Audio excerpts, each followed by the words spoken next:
Yes. Hello, my beautiful friends. It is an amazing day today, and we are back in the chair. We are testing the audio to make sure that we're coming in okay and adjusting the tubes because we had a little bit of a reset when we were traveling down to the valley, and we're trying to boost the audio to make sure we're coming in loud and clear over on our end. Let's pump that up a little bit more. Tell me how that is, my friends. Hopefully we get these volumes good. Now, as we're doing this, we're also waiting for the president to come on out of here because President Trump is supposed to be speaking any minute now and announcing a major investment. $500 billion is what the report is from the AP. And President's running a smidge late, so we're just going to kind of hang out, wait for him to join us as we continue to find these audio levels. Make sure they're coming in loud and clear, but not too muffled and distorted. It's a beautiful day, my friends, and welcome back. I hope the last 24 hours have been as incredible for you as they've been for me. I know Trump promised us a lot of winning, but man, I wasn't expecting this much winning. We've got about 200 plus and counting executive orders that were signed. We've got pardons for our J6 friends that we're going to talk about. Trump is firing the worst of the worst, kicking them off boards and canceling their security clearances. In fact, even Bolton had his Secret Service protection revoked and it couldn't have happened to a worse person. We'll talk about that. The Canadian dictator, Justin Trudeau, is also now threatening the president, saying all options are on the table. I guess we're going to be invaded by Justin. Okay, come on down, brother. We've got that. And we've got talk about the border, which has basically been closed. And so I've got some clips. I hear some noise. There's ruffling a foot. Somebody sniffled in the background. That means we're probably getting close. And so, my friends, it has been a heck of a 24 hours. I think somebody stubbed their toe in the background there. And so we're just waiting for the president to come on out here. How is everybody doing? I see REVOKES shared a video. There's some fun AI videos of Zuckerberg being busted looking at Jeff Bezos's girlfriend. Is this his wife now? Her bust. What's up, Rocky Water? It's great to see you. Hey, Muffin Rando. Good to see you. What's up, Just Rhonda in the house? I see Biz is joining. It's very nice to see her. Fiance, is that what it is? Fiance? They didn't get married yet? Oh yeah, there was that rumor that they were going to get married for like $1 billion at some hotel. Remember that? Hey, what's up, Steve? Steve just became a new member. Great to have you, Steve. We are going to have our members only stream tomorrow morning at the regular time, and then membos for our membo streams, whether you're a YouTube member or Locals membo, will be 1 hour earlier on Thursday and Friday because we got Genius Network this week. All right, there's murmuring afoot. What's up, Bobby T in the house? Charles Stein says, I'm on time for once. That's great. It's because we're early. Oh, no, we're on time. We're on time. It's 3:01 now. What's up, Little Paws? Good to see you. What's up, Radicy? And my friends, I want to thank everybody for joining us. Oh, my goodness. We had an amazing time yesterday. We were down in Scottsdale, Arizona at Michael Burnoff's place, the Human Connection Institute. And we had our event there. We had Jacob Chansley come and join us. We had Brian Blem come and join us. Ryan Heath, you know these names. They're people we've talked about on the show, obviously. We're there. We had a ton of our friends from the Watcher fam who came out to join us. We had people coming in from all over the country. I think we had Texas, Illinois in the house. A lot of people traveled out here to join us, and it was a ton of fun.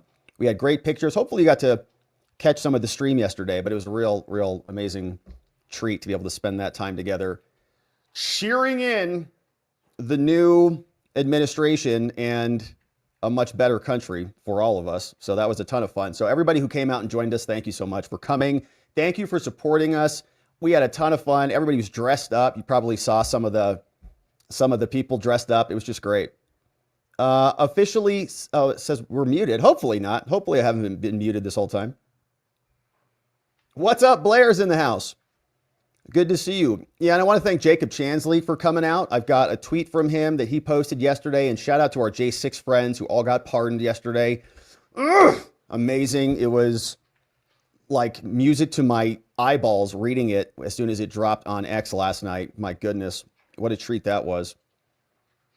And Trump's not playing around. So he's coming out quickly. He's unleashed. We've got a ton of executive orders. And today, $500 billion in AI.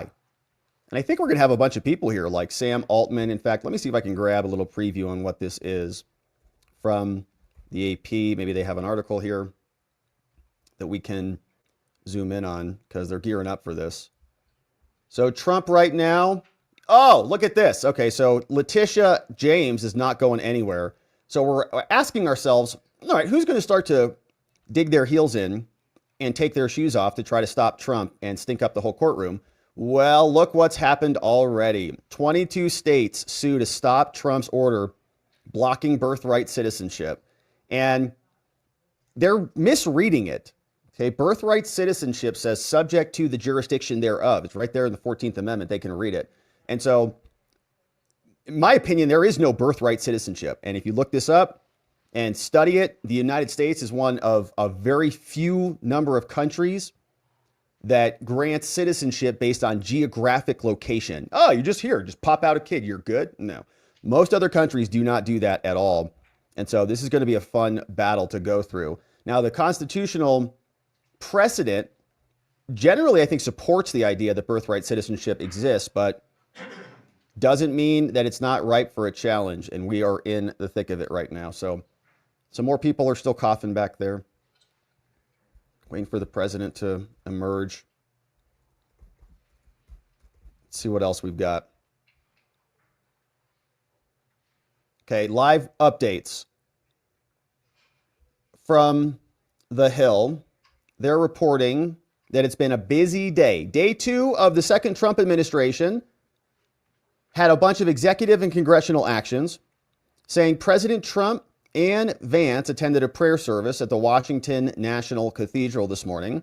Trump's expected to meet with Republicans all day. He did that. More of the Trump cabinet nominees face senators on the path to confirmation. Of course, Marco Rubio is now going to be our Secretary of State, sworn in early Tuesday. So he's the first person who has been sworn in and confirmed. Rubio. It's Rubio in the House. And then the Hill's reporting that Ratcliffe might be number 2. He could be on the job by the end of the day. In the Senate Finance Committee, they advanced the nomination of Scott Bessent. So they voted him out of committee, so he'll go to the full House. And then we had Elise Stefanik, who appeared today. She's going to be going for UN ambassador. And there were some interesting clips of her poking around. So while we're waiting, let me grab one of those, see how she was doing today as we await the president. Oh, yeah, Chris Murphy. So this was an interesting debacle that the Democrats are creating for themselves. They were saying that Elon was doing the Heil Hitler salute, and Elise got asked about that today. So while we're waiting, here's a little bit of an exchange of Chris Murphy, and this guy's been going nuts on X lately, just been losing his mind, talking about how American democracy is now going to be over. Elise Stefanik was there, and here's what she sounded like when they got into this Elon Heil Hitler thing. What do you think of Elon Musk, perhaps the president's most visible advisor, doing 2 Heil Hitler salutes? Let's boost this audio up. At the president's televised rally. No, Elon Musk did not do those salutes. I was not at the rally, but I can tell you I've been at many rallies with Elon Musk, who loves to cheer when President Trump says we need to send, our U.S. space program to Mars. Elon Musk is a visionary. I'm looking forward to his work in DOGE, the Department of Government Efficiency, and look forward to looking how we can be more efficient and effective. But that is simply not the case. And to say so is the American people are smart. They see through it. They support Elon Musk. We are proud to be the country of such successful entrepreneurs. That is one of our greatest strengths as Americans. Let me share with you what a few Americans have said about it. Evan Kilgore, a right-wing political commentator, wrote on X, "Holy crap, did Elon Musk just Heil Hitler at the Trump inauguration rally? This is incredible.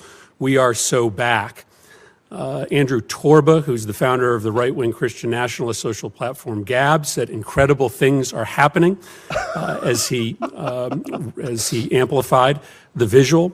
The Proud Boys chapter in Ohio posted the clip on a Telegram channel with the text "Heil Trump."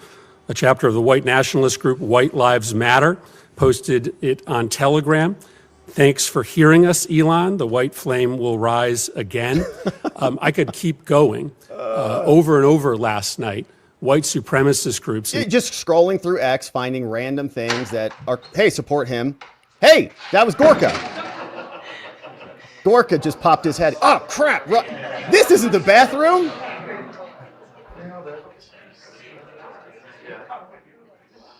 All right, we heard that. Okay, so Gorka just poked his head in, so maybe they're getting close. All right, so I don't know what the heck this guy's going on. Going through X, just finding random posts that support his confirmation bias, asking Elise about it. The neo-Nazi groups in this country rallied around that visual. Does it concern you that those elements of the neo-Nazi and white supremacist element in the United States believe that what they saw last night was a neo-Nazi salute? What concerns me is these are the questions you believe are most important to ask to the UN ambassador. I have a very strong record when it comes to combating anti-Semitism. We just had a historic election where President Trump earned historic support from American voters because of his strong leadership combating anti-Semitism, which has been a scourge across the country, skyrocketing since October 7th. So I intend to bring moral clarity to this position and continue to speak out as a voice, as a beacon of light, condemning anti-Semitism at the United Nations. All right, so we'll see if she gets confirmed, but they're doing the same old garbage that they've done historically. Oh no, they're Nazis. Oh no, they made some stupid symbol or said some dog whistle phrase that's going to bring down the country because Elon is saying, take my heart and I give it to you. And they don't want to talk about actual issues, so they have to find distracting ideas like that to pontificate about for the foreseeable future. Get used to it. There's going to be a lot more of it, no doubt. So as you can see, here's a little preview on what we can expect. CNN Business telling us Trump's going to announce $500 billion in AI infrastructure in the United States. Sam Altman is there, the CEO of OpenAI, which runs ChatGPT. So he's going to come there, going to stand next to Trump, and the announcement will be interesting, but I think the follow-up will be interesting. The aftermath, if he takes questions, and the banter back and forth with the press, who will be asking a bunch of questions about, well, basically everything. And a bunch of stuff has happened over the last 24 hours. So much it's hard to even keep tabs on. There's so much winning, your head hurts. But we're going to get used to it because the winning has to continue. AI leaders have for months been sounding the alarm that more data centers, as well as the chips and electricity and the water, are needed to power their artificial intelligence ambitions. So it's an infrastructure project. We need electricity. We need nuclear energy. We need to drill, baby, drill. Oracle is going to be there among the biggest U.S. data center operators. SoftBank, they have the kind of deep pockets needed to fund this expansion. That's going to cost billions. Altman has previously urged U.S. officials to aid in that infrastructure build-out to ensure the U.S. remains ahead of China in the AI arms race. And that's going to be a big peer competitor. It's going to be interesting for us to live through this era where there's like a Cold War that's essentially brewing, whether you want to admit it or not. It certainly has been going on, it seems like, for a while. They're flying balloons over our head and drones and sending drugs into our border and hacking our telecoms and all these things. So if we're not in a Cold War, I don't know what we're in. I don't know if this is friendly cooperation on the international stage. I don't think so. I think it's a little bit more than that. And if we're now in this new arms race, essentially, it's around AI. So we're entering an era reminiscent of the Cold War with the Soviet Union. and going through that same type of development. So the United States is now building their Manhattan Project, and thankfully Trump is leading the way. None of this would have happened with Joe Biden, who wanted to take control of the AI companies, according to Zuckerberg and Mark Andreessen. And shout out to Joe Rogan for having those conversations with them and bringing a lot of this out. But they confirmed that the Biden administration basically went to them and said, you are going to do what we tell you to do.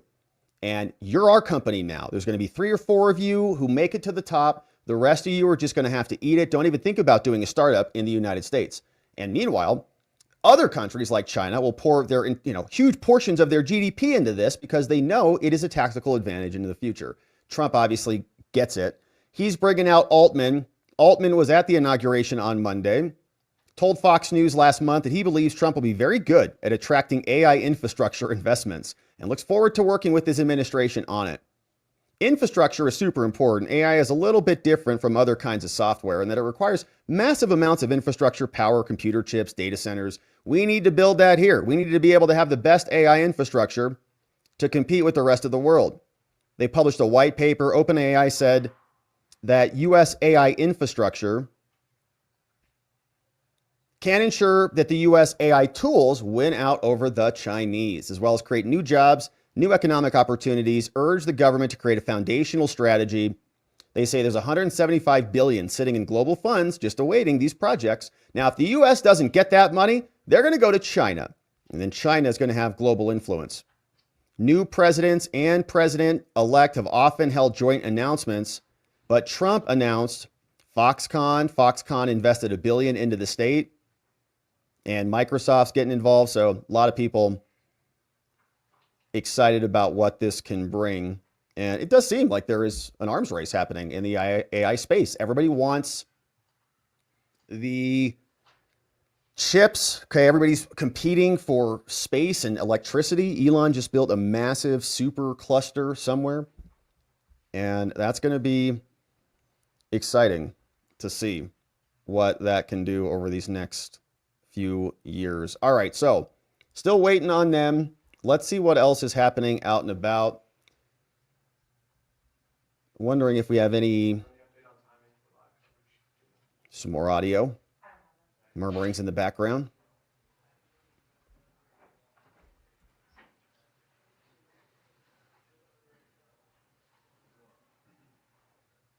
All right, so we're just waiting here. Let's see what else is happening. While we're waiting, we do have a bunch of other stuff that is happening. I guess we can just start talking about some of it. And then when the president pops out, we will come back to the president. And so let's just go ahead and do that. In fact, here's what I'll do. So I will pop this out.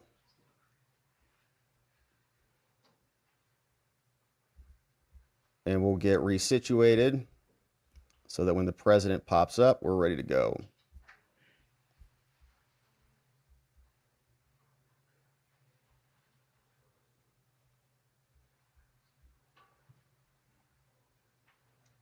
Okay, let's see. Apologies, my friends. All right, so waiting on the president over here.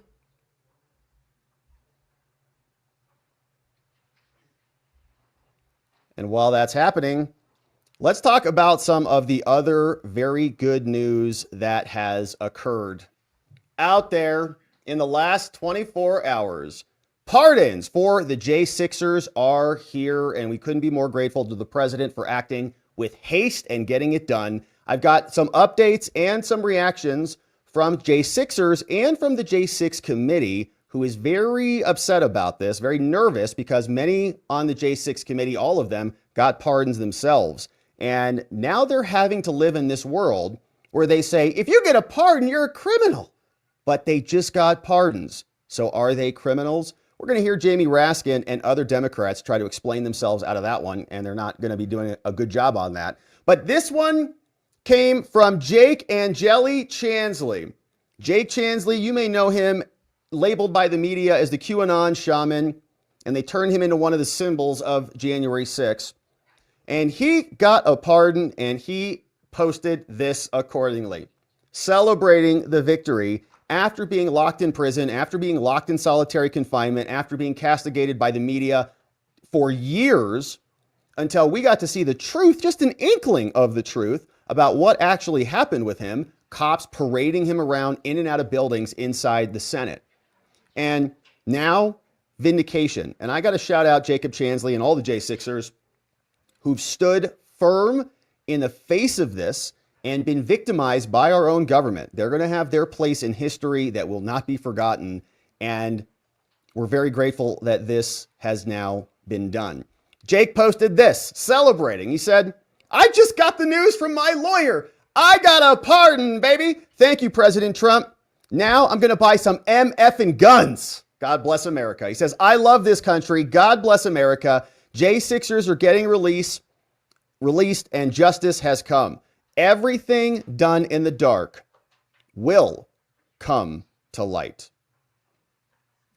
Amen to that. And the work, in many ways, is just beginning, because all of the people who are responsible for this are now and must now be brought to justice. And so Chansley, congratulations to Jacob Chansley on his pardon and all of our J6 friends. We also saw this from Free State Will. We've referenced Free State Will's work here on the channel many times. He's done an amazing job standing up for himself and fighting back against the DOJ.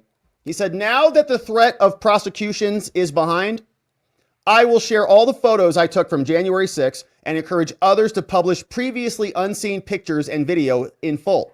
We need to make sure the entire history of January 6th is documented. And here to that. I think Free State Will has been extremely instrumental in holding the DOJ's feet to the fire. And we've read many of his pleadings here, and he's done an amazing job. So congrats to Free State Will. And of course, we want to shout out our friend, the lectern guy, who just stopped by the show last week on his way to the inauguration. You remember the lectern leader, Adam Johnson, made infamous in this photo and singled out for embarrassing the rest of the government by joking with their little pardon. He said, I got a pardon. And now about my lectern. And he said more than that. He also said,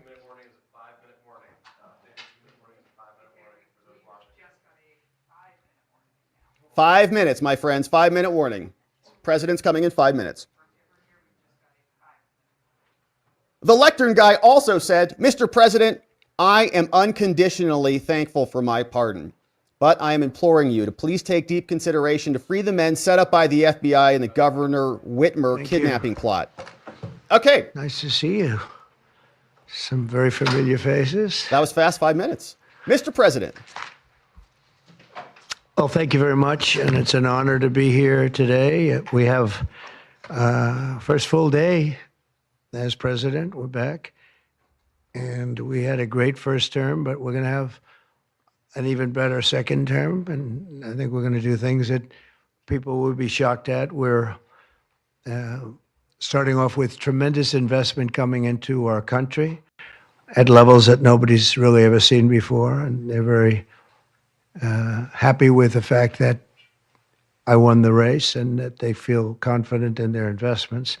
And it's big money and high quality people. So my first day back from having a nice life, it's my honor to welcome three of the world's leading technology CEOs. And in the case of Larry Ellison, it's well beyond technology. He's sort of CEO of everything. He's an amazing man, an amazing business person. But to announce the largest AI infrastructure project by far in history, and it's all taking place right here in America. As you know, there's great competition for AI and other things, and they're coming in at the highest level. We're joined by Oracle Executive Chairman Larry Ellison, SoftBank CEO, my friend Masa Yoshi-san, and CEO of open AI, and I would say by far the leading expert based on everything I read, Sam Altman. So that's great that you're coming in together. That's a massive group of talent and money.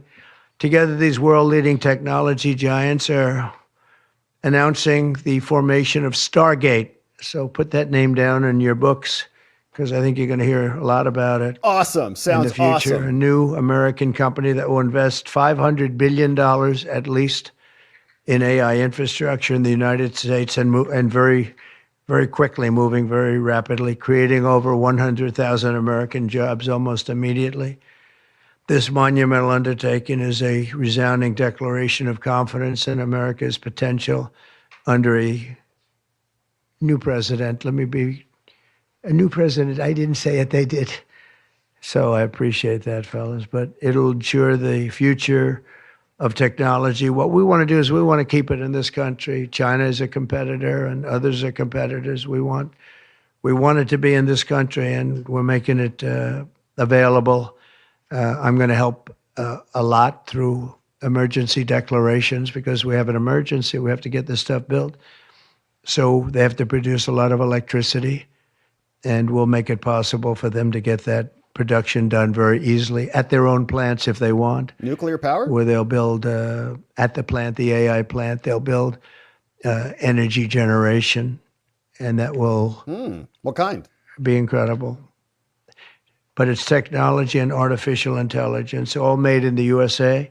Beginning immediately, Stargate will be building the physical and virtual infrastructure to power the next generation of advancements in AI, and this will include the construction of colossal data centers, very, very massive structures. I was in the real estate business. These buildings, these are big, beautiful buildings. Are going to employ a lot of people. And physical campuses in locations currently being scouted nationwide. They're making their choices of locations. I think they have their choice. I'd like to ask Larry, Sam, and Masa to say a few words and just talk about a little bit about what they're doing, and if you have any questions, and then we'll go into a couple of other subjects also. But this is, to me, a very big thing. $500 billion. That is big. Stargate project. I think it's going to be something that's very special. It'll lead to something that could be the biggest of all. So, Larry, maybe we'll start with you, and we'll go down the line. Thank you.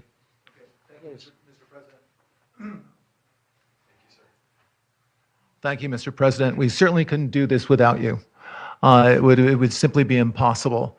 AI holds incredible promise for all of us, for every American. We've actually been working with OpenAI for a while, and with Masa for a while. The data centers are actually under construction. The first of them are under construction in Texas. Each building's 500,000 square feet. There are 10 buildings currently being built, but that will expand to 20, and other locations beyond the Abilene location, which is our first location. The kind of applications that we're building, to give you an idea, maybe the most charismatic and the one that I think touches us all is electronic health records. Not just maintaining electronic health records, but by looking at electronic health records, understanding the condition of doctors, better understanding the condition of their patients, and being able to provide healthcare plans that are much better than they otherwise would be. A doctor in Indian River Reservation would be able to see how a doctor at Memorial Sloan Kettering would treat the patient, or a doctor at Stanford would treat the patient.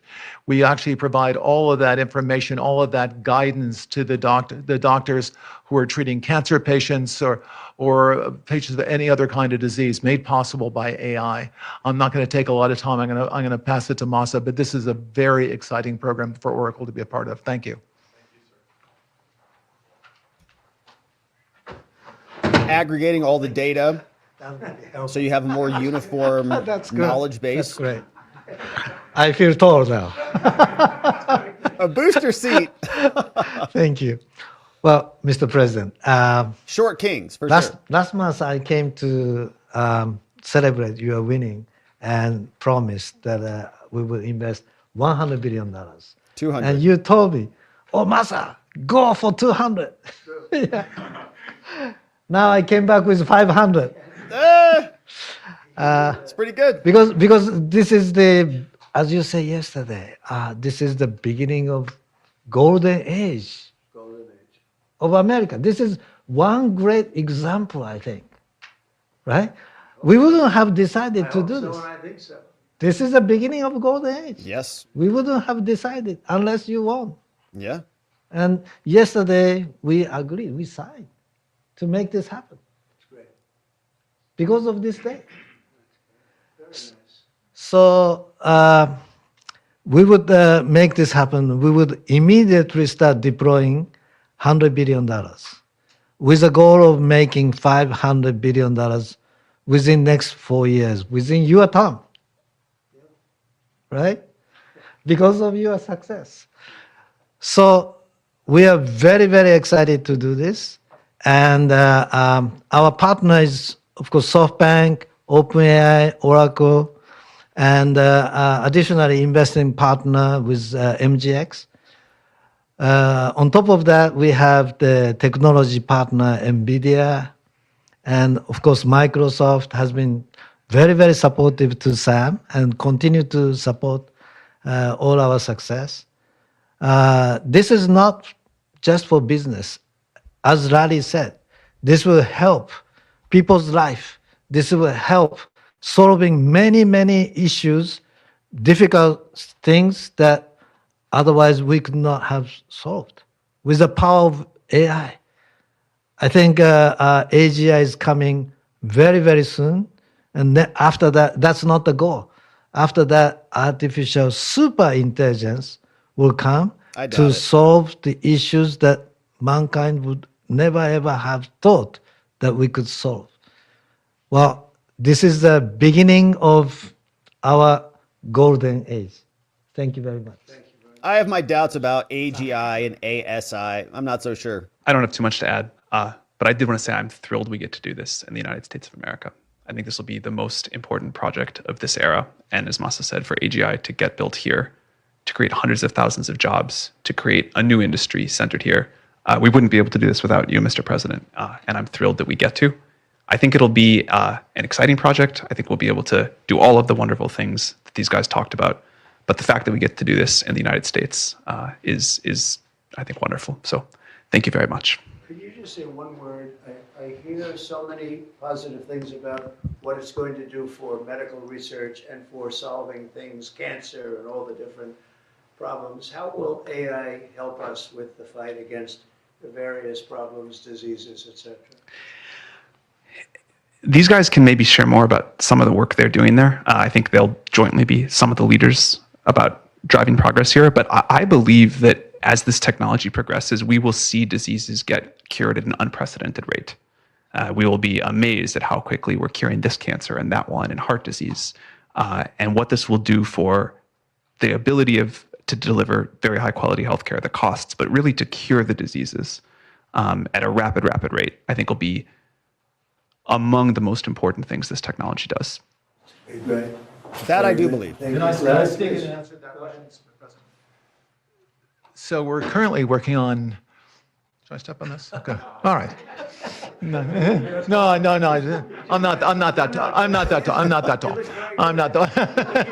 You look even better. Thank you, Mr. President. One of the most exciting things we're working on, using the tools that Sam and Masa are providing, is a cancer vaccine. It's very interesting. It turns out, I'll be quick, all of our cancers, cancer tumors, little fragments of those tumors float around in your blood. So you can do early cancer detection. If you can do using AI, you can do early cancer detection with a blood test. And using AI to look at the blood test, you can find the cancers that are actually seriously threatening the person. So we can, again, cancer diagnosis using AI has the promise of just being a simple blood test. Then beyond that, once we gene sequence that cancer tumor, you can then vaccinate the person design a vaccine for every individual person to vaccinate them against that cancer. And you can make that vaccine, that mRNA vaccine, you can make that robotically, again using AI, in about 48 hours. So imagine early cancer detection, the development of a cancer vaccine for your particular cancer aimed at you, and have that vaccine available in 48 hours. This is the promise of AI and the promise of the future. Sounds amazing. Great, thanks. We all know how the jabs sounded. I'm Yeah, hopeful. just one I'm second, optimistic. I'm we'll hopeful finish they up, can but, figure it out. These are highly respected guys. I was shocked with Larry because I don't even think Larry does this stuff. You did a very good job for a guy that doesn't do it much, right? But he's so respected, and the group, and it's really an honor. But for Larry to be here and do this is very unusual. Maybe he it'll doesn't do work. this stuff. He doesn't need it. He does, and you don't need it, do you? Huh? You don't need it. But I just I think it's an honor to the country. It's a great honor that this group, these are the top people, that they're going to do it, and they're going to do it here, and we're going to make it as easy as it can be. A $500 million Stargate project comes in addition to a separate pledge between 100 and $200 billion from, as we know, from Massa that we talked about before. Also 20 billion from DMAC, which was great. And we have many others that are coming. Some I just say, just announce it. It's easier. But with some, I know them and they're so highly respected, I'd rather do it this way. Many would like to do it this way, but we're letting the world know what's happening. This is money that normally would have gone to China or other countries, but in particular China. In total, before the end of my first full business day in Washington in the White House, we've already secured nearly $3 trillion of new investments in the United States, and probably that's going to be 6 or 7 by the end of the week. Tremendous amounts of money are coming in for many things other than even AI. AI seems to be very hot. It seems to be the thing that a lot of smart people are looking at very strongly. And our country will be prospering like never before. I think that's true, and it's going to be the golden age of America. As I say, yesterday we had the most ambitious, action-oriented day of any administration in history. No, there's never been a first day like yesterday, as you know. I signed a sweeping slate of executive orders to stop the invasion of our borders.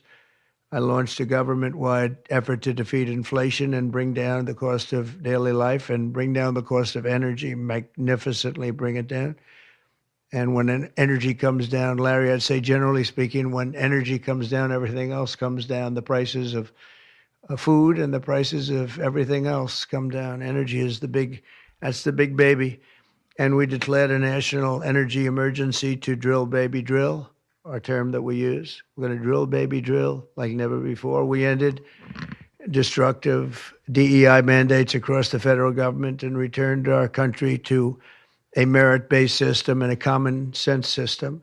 As you know, the Supreme Court gave us a decision on merit, where things in this country can be based on merit now instead of a lot of different rules, regulations, and things that really put our country at a big disadvantage. We permanently stopped government censorship and restored free speech. That was signed yesterday. We renamed the Gulf of Mexico the Gulf of America. Sounds so beautiful, the Gulf of America, and returned the name of a great president, William McKinley, to Mount McKinley. They took off the name, and he was actually a great president. He was a very, very successful businessman. He ran for governor of Ohio. He won and did a great job as governor, ran for president, and he won. He was assassinated, ultimately, in his second term, unfortunately. But he was the tariff king, and I don't think he was as bad as I am. I think I believe in him even more than him, but he believed in him very strongly. And he raised massive amounts of money. Our country was at its richest from 1870 to 1913. We had the most, that was when we were the richest, relatively speaking. We were the richest during that period of time. That was tariffs from other countries. And our administration's moving with unprecedented urgency and speed to confront every single crisis facing us, and we'll get the job done. And again, I want to thank Sam and Masa and Larry for being here. It's an honor to have them. And we'll take a few questions. All right. Some of the executive orders, you would agree that it's never acceptable to assault a police officer. Sure. Right? So then if I can, among those you pardoned, DJ Rodriguez, he drove a stun gun into the neck of a DC police officer who was abducted by the mob that He was day. punished, he went to jail. Confessed on video to the FBI and pleaded guilty for his crimes. Why does he deserve a pardon? Well, I don't know. Was it a pardon? Because we're looking at commutes and we're looking at pardons. Okay, well, we'll take a look at everything. But I can say this. Murderers today are not even charged. You have murderers that aren't charged all over. You take a look at what's gone on in Philadelphia, take a look at what's gone on in LA, where people murder people and they don't get charged. These people have already served years in prison, and they've served them viciously. It's a disgusting prison. It's been horrible. It's inhumane. It's been a terrible, terrible thing. I also say this, you go to Portland, where they wrapped police officers, shot police officers, nothing happened to anybody. You go to Seattle, where they took over a big chunk of the city and people died. Portland, a lot of people died. Wait a minute. And you go also, take a look at Minneapolis, because I was there and I watched it. And if I didn't bring in the National Guard, that city wouldn't even exist today. People were killed and nobody went to jail. So these people have already served a long period of time, and I made a decision to give a pardon. Joe Biden gave a pardon yesterday to a lot of criminals. These are criminals that he gave a pardon to. And you should be asking that question. Why did he give a pardon to all of these people that committed crimes? Why did he give a pardon to the J6 Unselect Committee when they burned and destroyed all documents which showed that they did what was wrong, not me? Wait a minute. Why did they give a pardon to all of his relatives, his brother who made millions of dollars, to all these different people?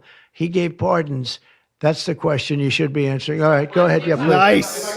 Tell us a little bit about your meeting. Can I just follow up on that really fast? No. I just want to ask Go you ahead. this. You said we will. Tell us about your meeting with Speaker Johnson, Senator Thune. Did you reach any conclusion on this one big? Pretty much. I think we have a good situation now. It's been in some ways made simpler by Los Angeles because they're going to need a lot of money. And generally speaking, I think you'll find that a lot of Democrats are going to be asking for help. So I think maybe that makes it more one-sided. I think we're going to do very well. Look, we're going to take care of Los Angeles. I'm going there. I'm going to North Carolina, which has been abandoned by the Democrats.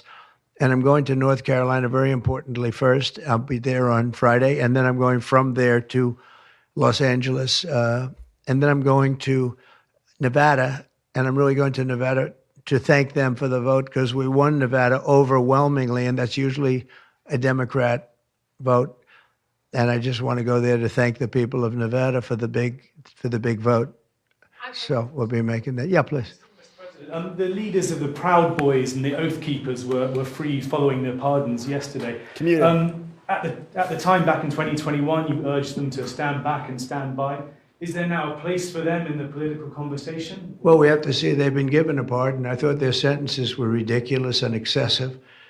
One of the guys took down a flag that was an anti-American flag, and he was given years in jail. I don't know the exact number, but he was given many years in jail. I thought it was very excessive.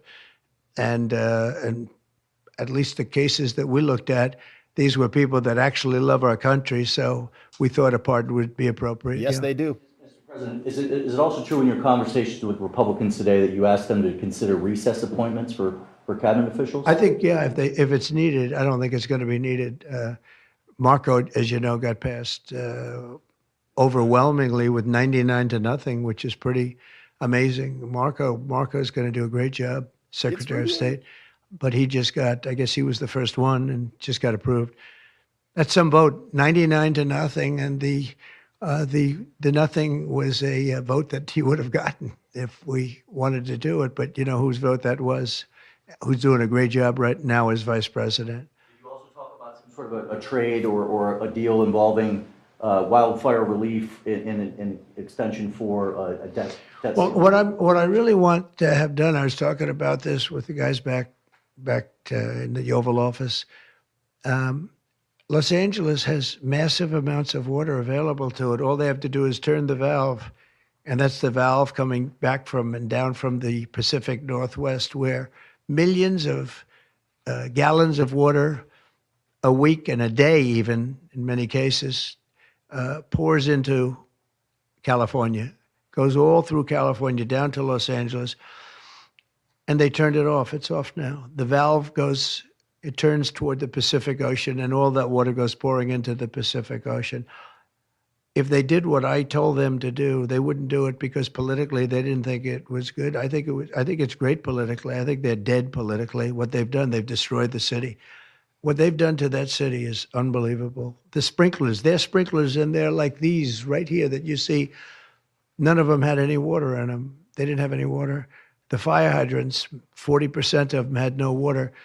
The brush was just dry. Everything was dry. The sprinklers on the lawn weren't allowed to even be used. So, everything was dry. Conservation. It was an inferno. They created an inferno.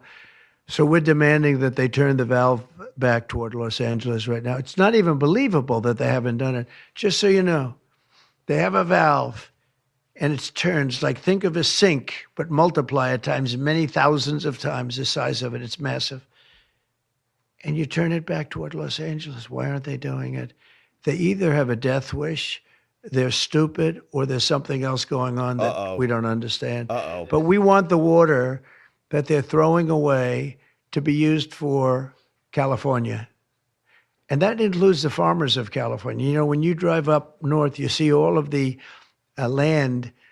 I couldn't believe it. I was with Devin Nunes when he was a congressman and some other congressmen from the area, and we're driving up and we're on the highway, and I keep looking at these farms, and the land is bone dry, and then you'd see an acre, about an acre or 2 acres, with the most beautiful green plants growing in it, the most beautiful it's rich stuff. And you look at the soil and it's so rich. That soil is almost the equivalent to like Iowa soil. It's phenomenal. It's got no water. But the reason it has no water, I said, do you have a drought? No. I said, what do you mean you don't have a drought? Look at the thing. It's dry as a bone. The reason you have like an acre is because they say you can farm 1 acre, but no more, because they didn't want to waste water. But they throw the water into the Pacific Ocean. These people are crazy. So we're going to be issuing an executive order demanding that they immediately let that water come down through California. Farmers, even people living in Beverly Hills. Now, those people have been a lot of them are wiped out. Believe it or not, they were having restrictions, Larry, you know about this. They wanted to restrict you to 38 gallons of water a day. That sounds like a lot, but it's not. When you're a rich person and you like to take a shower, 38 gallons doesn't last very long. And they have all this water, and it's really good water. Up high, Pacific Northwest, some comes in from Canada, a nice country, by the way, comes in from Canada, and it comes all the way through California, and they're restricting it. You even have the half pipes, the half pipes, the cut pipes, big ones, bigger than this room, and they're going all the way down, and they're bone dry, and they could be loaded up with water. No, but isn't it incredible that they don't do it? And it's to protect the Delta smelt. It's a fish that's doing poorly anyway. But I said, how are you protecting the Delta smelt by not giving it water? It's a fish. It needs water. Nobody can answer that question. President Trump, TikTok, Mr. President. Well, let me Great do this answer. first. Are you open to Elon buying TikTok? Is it? Are you open to Elon buying TikTok? I would be if he wanted to buy it, yeah. And on your inauguration, I'd like Larry to buy it too. I have the right to make a deal. So the deal I'm thinking about, Larry, let's negotiate in front of the media. The deal, I think, is this, and I've met with owners of TikTok, the big owners. It's worthless if it doesn't get a permit. It's not like, you can take the U.S. The whole thing is worthless. With a permit, it's worth like $1 trillion.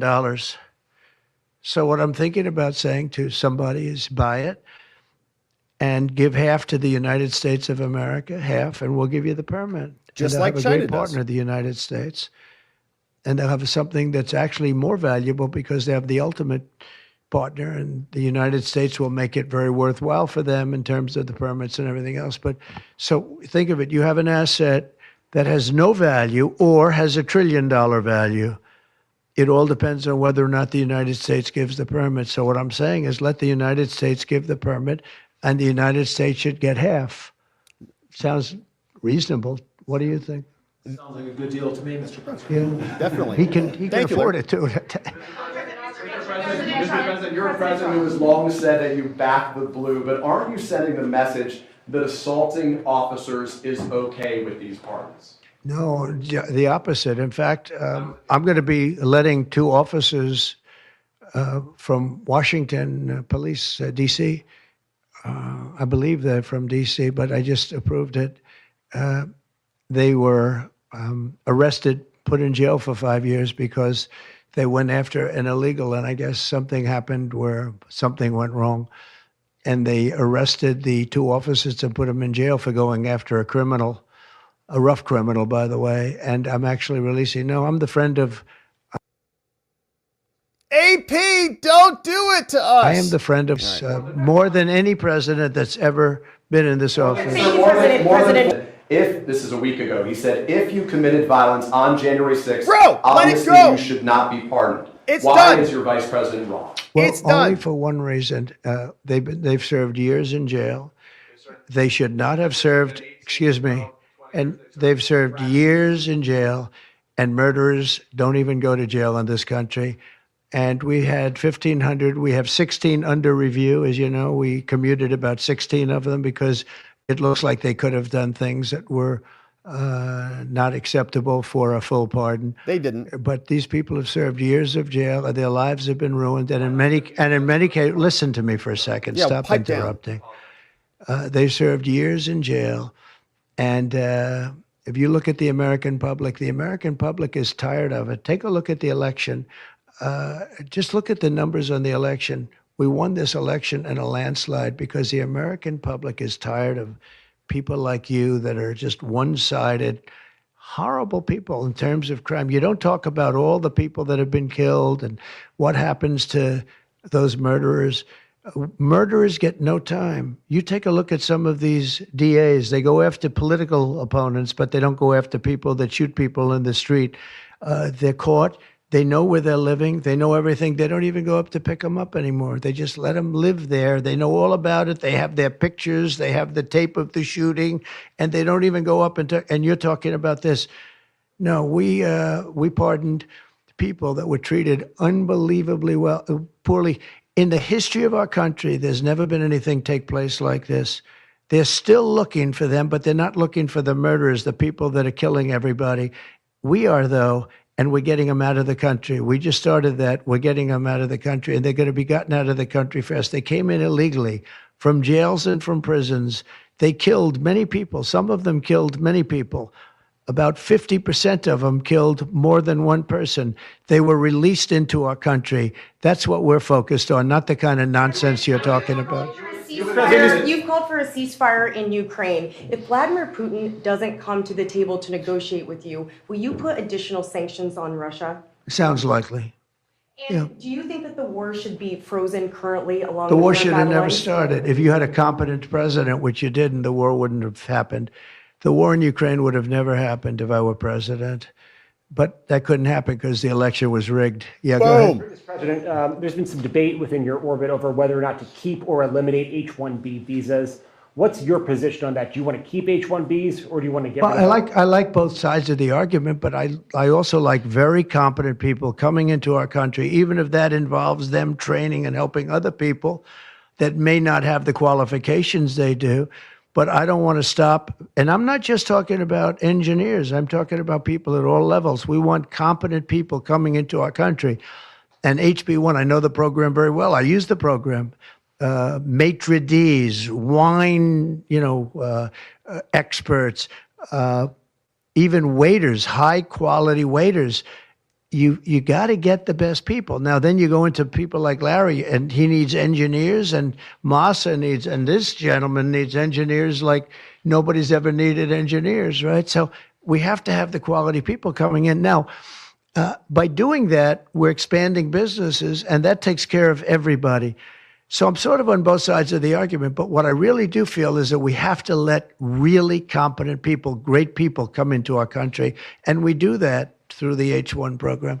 Pretty open to H-1B. Tariffs on Canada and Mexico in an effort to force negotiations sooner on USMCA. No, it's really not on USMCA. It has nothing to do with that. They've allowed, both of them, Canada very much so, they've allowed millions and millions of people to come into our country that shouldn't be here. They could have stopped them, and they didn't. And they've killed 300,000 people last year, my opinion, have been destroyed by drugs, by fentanyl. The fentanyl coming through Canada is massive. The fentanyl coming through Mexico is massive. And people are getting killed, and families are being destroyed. I mean, the son gets killed, and the family is a basket case for the rest of their lives. I mean, I've seen mothers that thought they'd heal. They never heal. They say it gets worse with time. It gets worse with time. They lose their boy. They lose their baby. They lose their young daughter to fentanyl poisoning. And I had that talk with President Xi the other day, too, of China. I said, we don't want that crap in our country. No, we got to stop it. I would have stopped it. I had a deal with him where he was going to give the maximum penalty, which in China is the death penalty for drug dealing.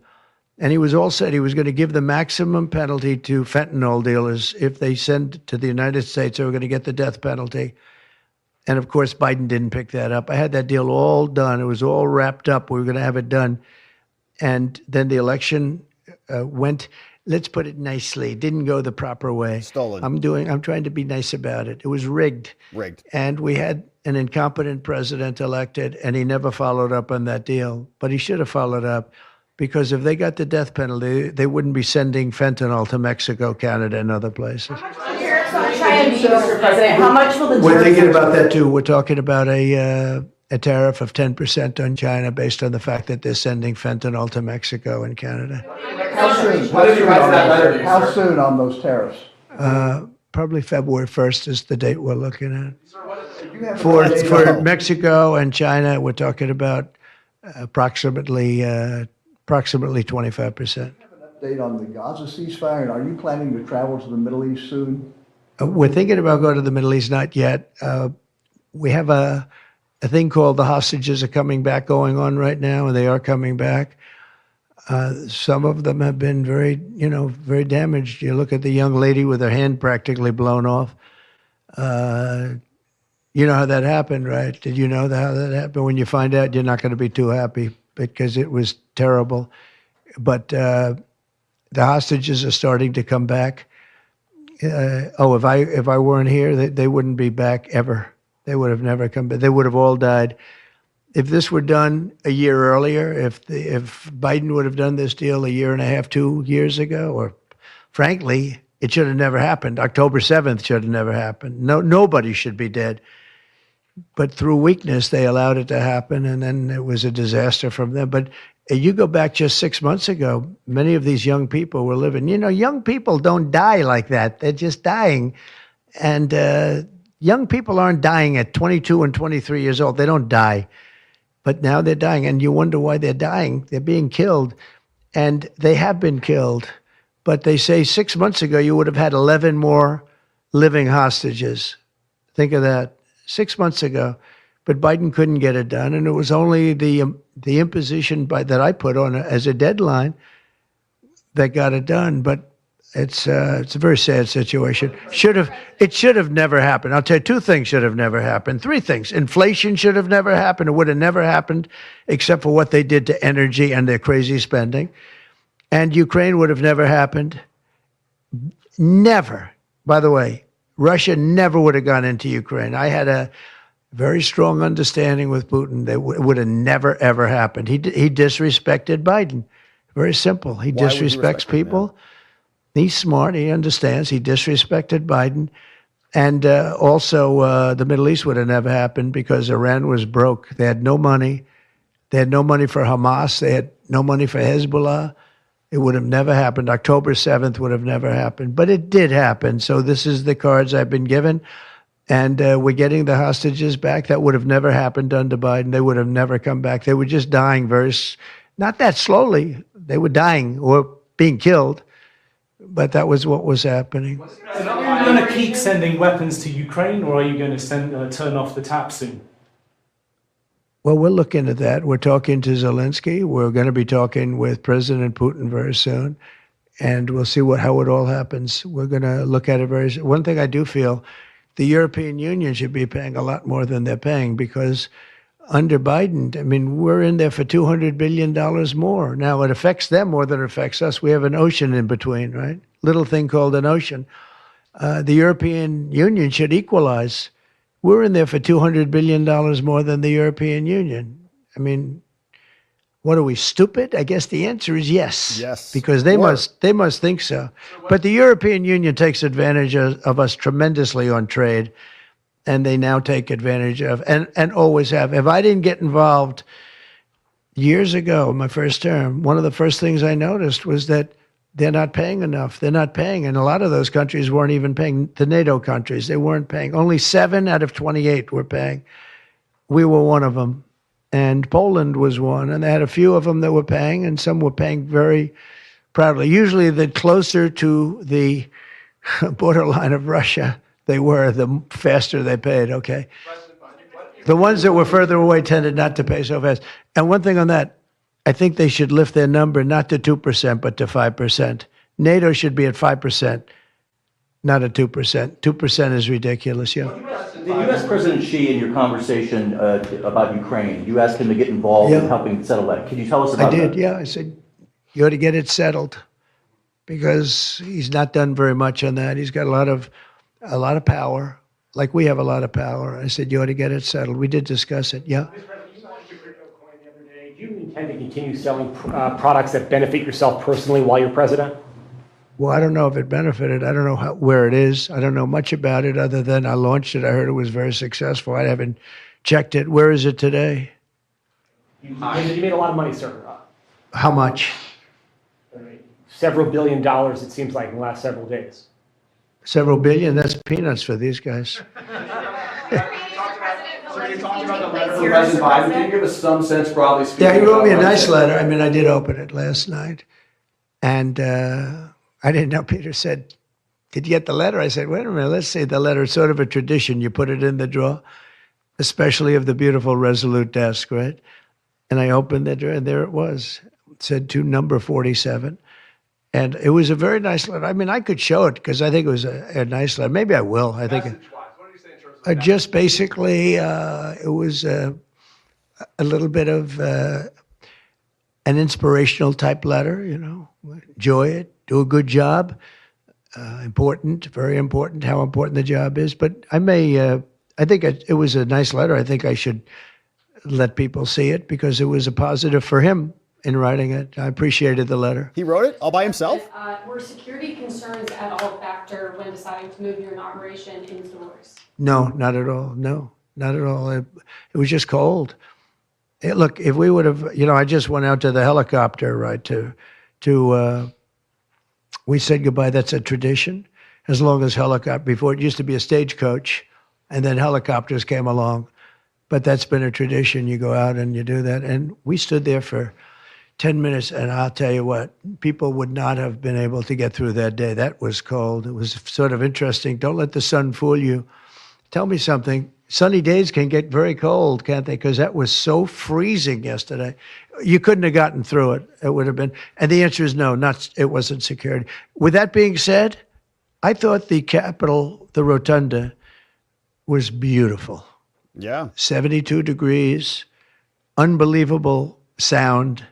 You know, it's like being in an opera house. I could see people wanting to do it there rather than outside. Why did you remove John Bolton's security clearance, sir?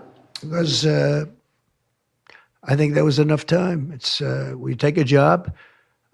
You take a job, you want to do a job. We're not going to have security on people for the rest of their lives. Why should we? Yeah. I thought he was a very dumb person, but I used him well because every time people saw me come into a meeting with John Bolton standing behind me, they thought that he'd attack them because he was a warmonger.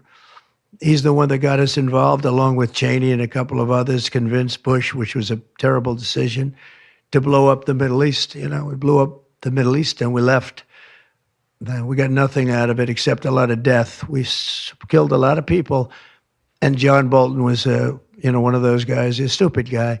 But no, you can't have that for life. You shouldn't expect it for life. That meeting that you mentioned with President Zelensky, will that take place here, and when and where will you meet with? I don't know. I mean, look, President Zelensky would like to have peace. He's told me that very strongly. He'd like to have peace, but it takes two to tango. We'll see what happens. When will you meet with President Putin? Anytime they want, I'll meet. I'd like to see that end. Millions of people are being killed, and they're being killed. It's a vicious situation, and they're now largely soldiers. A lot of people have been killed in the cities. They look like demolition sites. Buildings, massive buildings bombed and coming down. The thing with Ukraine is that many more people died than you're reporting. You're not reporting the real numbers, and I'm not blaming you for that. I'm blaming maybe our government for not wanting to release those numbers. Many more people died than what you know about. When those big buildings come down and they say 2 people were injured, no. Many people, thousands of people are being killed. But the real killing now is on the war front. It's a very flat land. And the only thing that stops a bullet is somebody's body. And you have young soldiers. So Russia's lost about 800,000 soldiers now. Ukraine's lost about 600 or 700,000. I think the numbers are low that they're giving out. But they've lost massive numbers of young soldiers. And that war should stop. It's very flat, it's beautiful farmland, and it's flat and really beautiful in a different kind of a way, but they don't have any protection. The only thing that stops a bullet is a body, and those bodies are stopping a lot of bullets, and they're being decimated, both sides. Your conversation with President Xi, what did you tell him in terms of when to expect tariffs, and what can he do to avoid them? About which one? About tariffs? We didn't talk too much about tariffs, other than he knows where I stand. Look, I put large tariffs on China. I've taken in hundreds of billions of dollars. Until I was president, China never paid not 10 cents to the United States. With me, they paid hundreds of $600 billion or so, or more than that even, of tariffs. And if I didn't do that, you wouldn't have a steel mill open in the United States right now. You wouldn't have one steel mill open in the United States. So what I did is I saved the steel industry. I saved other industries too with other tariffs. Other countries are big abusers also. It's not just China. China's an abuser, but the European Union is very, very bad to us. They treat us very, very badly. They don't take our cars. They don't take our cars at all. They don't take our farm products, essentially. They don't take very much. We have a $350 billion deficit with the European Union. They treat us very, very badly. So they're going to be in for tariffs. Get ready. It's the only way you're going to get back. It's the only way you're going to get fairness. You can't get fairness unless you do that. But the European Union's treated us very badly. But essentially everybody treats us badly. Everybody treats us badly. Yes, go ahead. Because we allow them to. Because we've had stupid people doing this, and we can't have. I'd like to have these 3 people negotiate for us, just for 1 week, and we'd be a rich country again. But we'll be rich. Mr. President, on AI data centers, will you rescind President Biden's executive order that opens up federal land? On which centers? On data centers. Will you rescind President Biden's executive order that opens up federal lands for data centers and energy production? No, I wouldn't do that. That sounds to me like it's something that I would like. I'd like to see federal lands opened up for data centers. I think they're going to be very important. Again, we have a lot of competition for that. So it's an honor to have these 3 great people, great CEOs and great geniuses, all 3. It's an honor that they want to come to our country, but we're going to make it as easy as we can for them because other countries want them to. I'm going to have to go now. Thank you all very much. Thank you. Do you have TikTok on your phone? No, but I think I might put it there. I think I'll get it right now. By the way, again, we won the young vote. I think I won it through TikTok. So I have a warm spot in my heart for TikTok. Okay? Thank you. Thank you, Thank you, Mr. President. Don't put it on your phone, Mr. President. He's such a troll sometimes. Yeah, you know what? I do like it. Maybe I'll just put it on from the Oval Office. All right, so my friends, that was an amazing press conference with the president. We have not seen anything like that from the sitting president in 4 years because Joe Biden couldn't do that, couldn't handle it, would have just done the regular old Joe Biden, close the binder and make a beeline for the door after he mumbled over himself in a few words, lecturing America like he's got molasses spilling out of his mouth. So the president delivered another press briefing, fielding questions from the media. We had that one guy constantly asking, well, what about the violence against the police? Joe Biden just pardoned people who've murdered police and eliminated people. Glenn Youngkin's furious about it. Why did Joe Biden pardon people who eliminated police officers? Where was that person screaming about that? No cops died on January 6th. And in fact, other civilians died at the hands of cops on January 6th. So their screeching knows no ends, but it seems like they've learned nothing. So hopefully that guy just keeps screeching about it for the next 4 years because he's going to burn himself out doing so. All right, so that is the president. And so we are glad that we got to get that update in.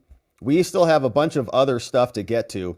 And so we were picking up with the lectern guy. And you remember the lectern guy, grateful for his pardon, said, look, Mr. President, I am unconditionally thankful for my pardon, but I am imploring you to please take deep consideration to free the men set up by the FBI in the Governor Whitmer kidnapping plot, as well as the profile pro-life protesters arrested and serving long federal sentences. You have made great steps restoring our justice system in just a few short hours, but there is still work to be done. Sincerely, Adam Johnson, lectern leader on X. And so absolutely great to see the J6ers get pardoned, but we do know that the work is not done yet because the people who victimized our own fellow citizens got pardoned and they're still out there. And so the truth is going to be the next big focus. Now, here is the president signing these pardons. This clip came over from Brett Sears. Thanks, Brett, for that. And here is what it looked like. You can see the president's resolute desk jam-packed with executive orders, signing these things like it ain't nothing. He doesn't even have a bucket of ice for his hand. That's how competent our president is now. This is January 6th. These are the hostages. Approximately 1,500 for a pardon. Yes. Full pardon. Full pardon or commutation? Full pardon. We have about 6 commutations in there where we're doing further research. Nice to see you again. We'll take a look at the pardon here in a minute.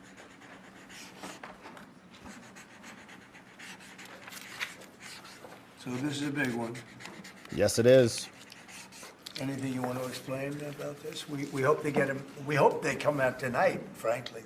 Many did, many did not. You're expecting it. Beautiful. Approximately 1,500 people. Beautiful signed pardon and set of commutations. Here is another angle, courtesy of Fox. Mutations in there where we're doing further research. Nice to see you again. Sign it one more time. Listen to that. Beautiful. So this is a big one. Anything you want to explain Perfect. about this? We hope they get them. We hope they come out tonight, frankly. Beautiful, Mr. You're President. Thank expecting you. it. Approximately 1,500 people. Six commutations. Were there any cases you did not commute or pardon of people? We're looking at different things, but the commutations would be the ones that we'll take a look, and maybe it'll stay that way. All right, so that is the president signing the document. Here is what it actually said. So the White House has now refreshed itself, and it's looking beautiful and glorious as we enter the golden age. Here is from the president granting pardons and the commutation of sentences for certain offenses relating to the events at or near the United States Capitol on January 6, 2021. By order of the President of the United States of America, a proclamation. This proclamation ends a grave national injustice that has been perpetrated upon the American people over the last 4 years and begins a process of national reconciliation.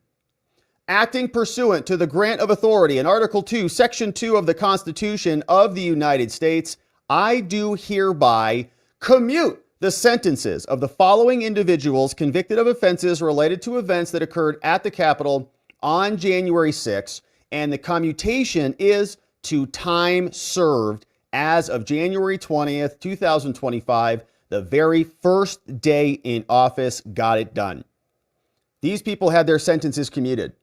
Stuart Rhodes, Kelly Meggs, Kenneth Harrelson, Thomas Caldwell, Jessica Watkins, Roberto Minuta, Edward Vallejo, David Morshell, and Joseph Hackett. Now, this group of people in this highlighted portion here, including Stuart Rhodes, are or were Oath Keepers. They were part of the Oath Keepers prosecutions, which is why they're on this list. Now, the second half of this list are going to be the Proud Boys, and we covered the Proud Boys trial and the Oath Keepers trial, but the Proud Boys trial we covered, I think, from day one. We came in midway through the Oath Keepers trial. Proud Boys we covered from beginning to end. But Ethan Nordine, Biggs, Real, Pizzola, and Bertino all got commuted. Now, this list of people, they were charged with that big charge, that big scary charge. Remember, nobody was charged with insurrection, even though they kept saying that constantly. But they did get charged with seditious conspiracy, amongst other related charges. And so that's why they're probably on this list. They're saying, all right, well, these were the seditious conspirators, and they were the big anchors in the government's case. They needed some fall guys to say that there was some coordinated attack, and that this was that. But what we saw when we covered the trial, they were not insurrectionists, okay? Even people, I think Eddie from Eddie Block Films, who was there, said during testimony that they couldn't order a pizza together. That's how disorganized they were on that day. So my point is, Trump looks like he's going to be reviewing their cases for full pardons later on, and I hope they get them. But if not, at least they're commuted. Stuart Rhodes, remember, was walking around in videos with Ray Epps long time ago in Arizona. And so the other person who's getting a pardon happens to be Ray Epps. We'll come back on that one. But that's part A, commutations. Now for part B. The president grants a full, complete, and unconditional pardon to all other individuals convicted of offenses related to the events that occurred at the Capitol on January 6. The Attorney General shall administer and effect certificates of pardon to all individuals described in Section B above, and shall ensure that all individuals convicted of offenses related to these events who are currently held in prison are released immediately. The Bureau of Prisons shall immediately implement all instructions from the DOJ regarding this directive. The president says, I further direct the Attorney General to pursue dismissal with prejudice to the government, meaning they cannot file this again. No, these charges will not be coming back ever. Of all pending indictments against individuals for their conduct related to the events at or near the Capitol, the Bureau of Prisons shall immediately implement all instructions from the DOJ regarding this directive and let our people go. In witness whereof, I have hereunto set my hand this 20th day of January in the year of our Lord 2025 and of the independence of the United States of America, the 249th. From President Trump freeing the January 6ers at last. And we are so grateful that this has happened. It has been a long time coming. And so congratulations and thank you to all the J6ers and to everybody who was out there supporting the J6ers, everybody out there who was reporting on the J6ers and keeping the pressure on the opposition who was attempting to steamroll and to create a narrative of dishonesty. we now emerge victoriously on the other end. It would have been very easy for a lot of people to just throw away the J6ers, come to their own conclusions, and just forget about them. But now the truth is coming out, and there is still work to be done yet. Now, what's so interesting about this is the reason we know that these J6ers are in fact innocent of the allegations of the government is because the people who brought those allegations also got pardoned by their corrupt president who instigated them and initiated the entire operation. Biden came out in the last day, and I'm sure you saw this, pardoned Fauci, Milley, and Liz Cheney. And we're going to come in here. We got Raskin and reaction from Liz Cheney coming up here in a second. But they say they're guarding against revenge by Trump. Okay, these people are so cognitively disabled that they can't recognize the hypocrisy in any of these claims. But we know Fauci, one of the worst people ever to walk the planet, got a pardon. Mark Milley, probably responsible for January 6th, got a pardon. And the January 6th Select Committee. That means Pencil Neck Adam Schiff, Liz Cheney, Fishing Benny Thompson, Pete Aguilar, Zoe, and Raskin, and that crying Adam Kinzinger all got pardons for what they've done.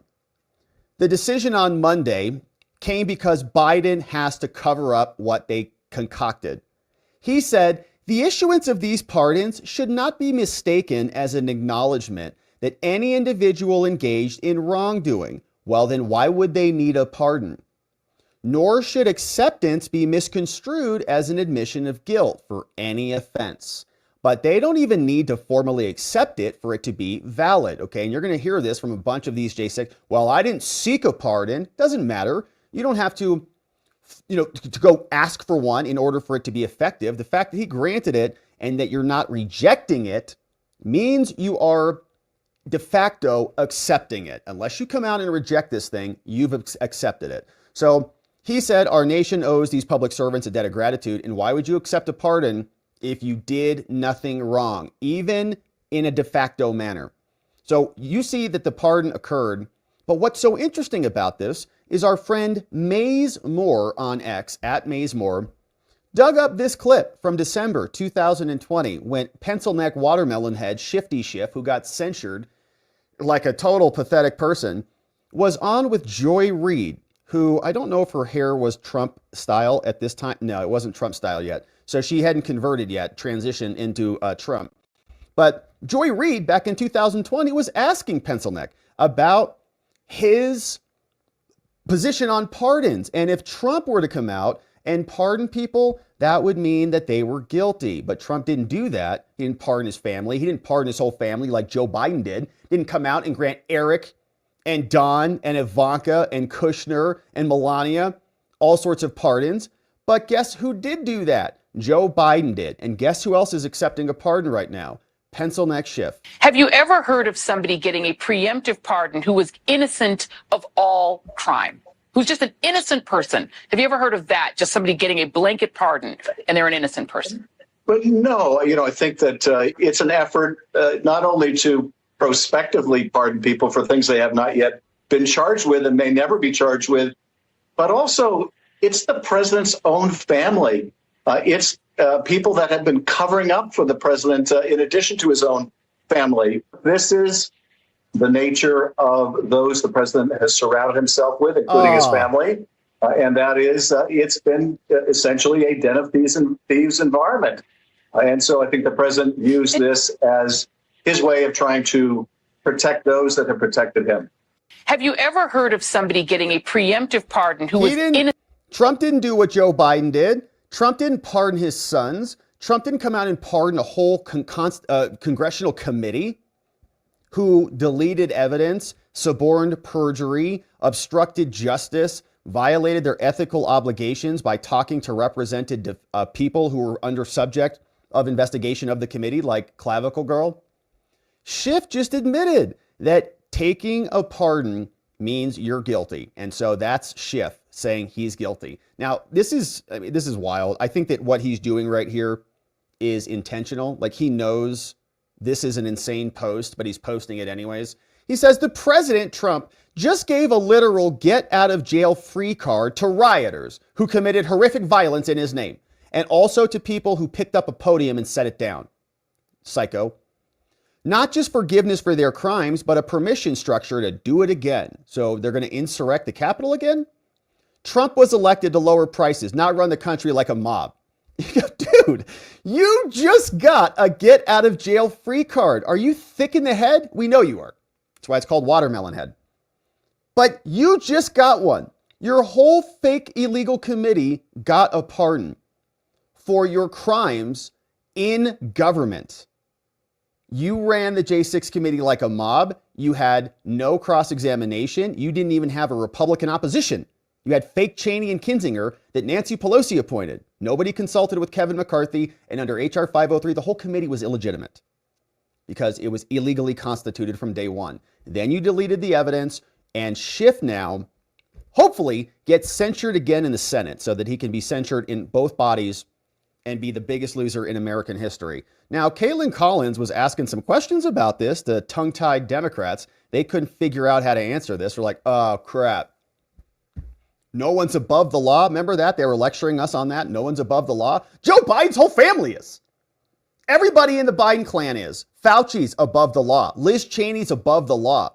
Your colleagues here, brother, were all above the law. Now, here is Caitlin Collins pointing that same thing out. On that point, I want to get you to respond to this because what I'm already hearing from people who work for Trump and are his allies is that there's really no leg for the Democrats don't have a leg to stand on because President Biden leaving today, issued a raft of pardons, including for his own family members and his sister and his brothers and their spouses, and then also for an activist, an elderly activist who is convicted of killing 2 FBI agents. Chris Wray did not even want him to commute that sentence that President Biden did today. They say that killed 2 FBI agents and they pardoned them.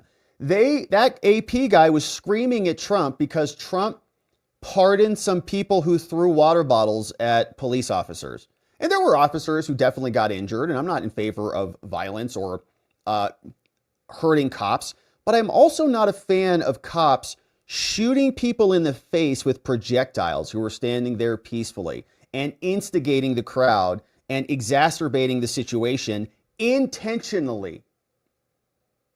They know what they should have done, and they allowed the whole situation to happen. doesn't give Democrats an argument here to criticize these pardons. What is your response to that? I mean, I think that's the mistake we're seeing now is people trying to reduce this to tribalism. This is not about Democrat or Republican. Joe Biden pardoned a lot of people. Yeah, he should answer for that and explain what he did and his reasoning. But the people he pardoned, his family members, did not, before the naked public eye, beat police officers, try to overthrow our government, lead to the death of police officers, and have... Who died? What police officer died, you liar? No police officer died on January 6th. Brian Sicknick died of natural causes. You are a liar, and that lie is still being perpetrated even after Trump already won. No police officers died, you lunatic. Injuries, scars, both visible and invisible, on police officers that are still affecting their lives today. This is not about left or right in our country. Yes, it is, because you've made it that way. And now you're still sitting here saying that MAGA murdered cops. No, he didn't. The people that Joe Biden just pardoned murdered FBI agents. The people at Chaz and Chop were killing cops. They burnt down the whole 3rd precinct in Minneapolis. And Kamala Harris was posting to get them out of jail, raising bond and bail money for them. So you made it about left versus right. Now you're going to come on here. Don't make it tribal. The whole prosecution of the J6ers has been an affair in tribalism. Like throwing people into the Coliseum like gladiators, right? Just sacrificing people for your own interest and your own enjoyment. It was a sick state of affairs. And now there is truth coming out. Thankfully, the American people rejected this and Trump has won. Gunther dragged up these for us. General Mark Milley, the guy that acting Secretary of Defense Christopher Miller was in the room with when he said that they would get some additional National Guard and troops to secure the Capitol. They didn't do it. Mark Milley, corrupt, got a pardon. Fauci, in my opinion, responsible for death and destruction all throughout the world at the sole purpose of enriching himself and his disgusting scientist friends, both got pardons. And what this does is it exposes their criminality. It's the scarlet letter, and it came from Joe Biden, smashed right onto their foreheads. They get full and unconditional pardons for their crimes against humanity. And now they can't hide from it. It's etched in stone. Cheney also now responding to this, to the pardon, says Trump's remarks at the Capitol today were a reminder that neither lies nor the liar who tells them get better with age. Liz, you just got a pardon for your crimes. The Select Committee evidence is available on multiple websites, and a lot of it's deleted. You can ask Benny Thompson about that. We've read his letters to the House Administrative Committee that said, can you please give us the terabytes of data? Can you please give us the video that matched the transcripts? It's gone. Trump has had access to all the transcripts for years. Your transcripts were written by like a fourth grader. They don't even identify the speakers, and they are terrible. All right. There's no time. It's horrible. So we want the videos to match your little stupid transcripts that probably Liz Cheney wrote herself. We want the records. There are no records. She says, remember Trump's character. He sat in the dining room, right? And this is her stupid phrase. It's the dumbest thing she's ever come up with. He sat in the dining room and watched his supporters attack the Capitol, and he refused to instruct the mob to leave. They weren't his mob, and he didn't give them instructions either way. He didn't instruct them to attack the Capitol, so he's not going to instruct them to stop attacking the Capitol. And it's not his governmental building. It's Pelosi's. She admitted she was responsible for it, Liz. It's on video. She knows she should have secured it. Now Mayor Muriel Bowser got the hint last time. She secured the Capitol and DC this time around because they were all in on it to try to create an environment that resulted in January 6th. Now, these officers who testified also got pardoned. And this guy, in my opinion, has a serious, anger problem or mental problem because we've seen him like pound the table and scream. And then there was that piece. Somebody went out and like hung out with him in the woods. I think he's living in the woods down by the river somewhere. And he was just like slamming back beers according to the pace, like effing country. No one effing listens to me, effing son of a. We're like, all right, man, maybe you should talk to somebody about what's going on in that brain of yours. Thanks, America. This feels like a betrayal to you. Oh, I have been betrayed by my country. You betrayed us. Rest assured, I have been betrayed by my country, and I've been betrayed by those that supported Donald Trump. You betrayed us. Whether you voted for him because he promised these pardons or for some other reason, you knew that this was coming, and here we are. You betrayed us by testifying under oath in a manner that perverted the truth. You joined the other three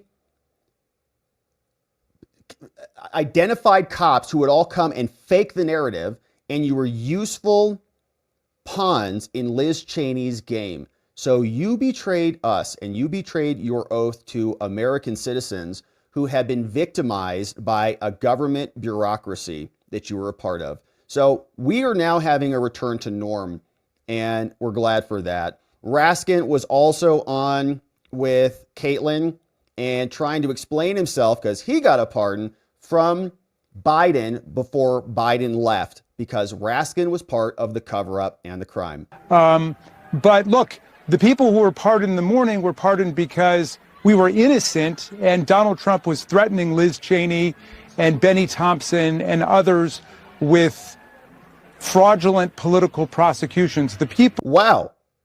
You were innocent because the opposition was threatening you with targeted political prosecutions? Wow. You think that principle could apply to Trump, the J6ers, anybody else who's been a victim of this administration for the last 4 years? The Governor Whitmer plot hoax?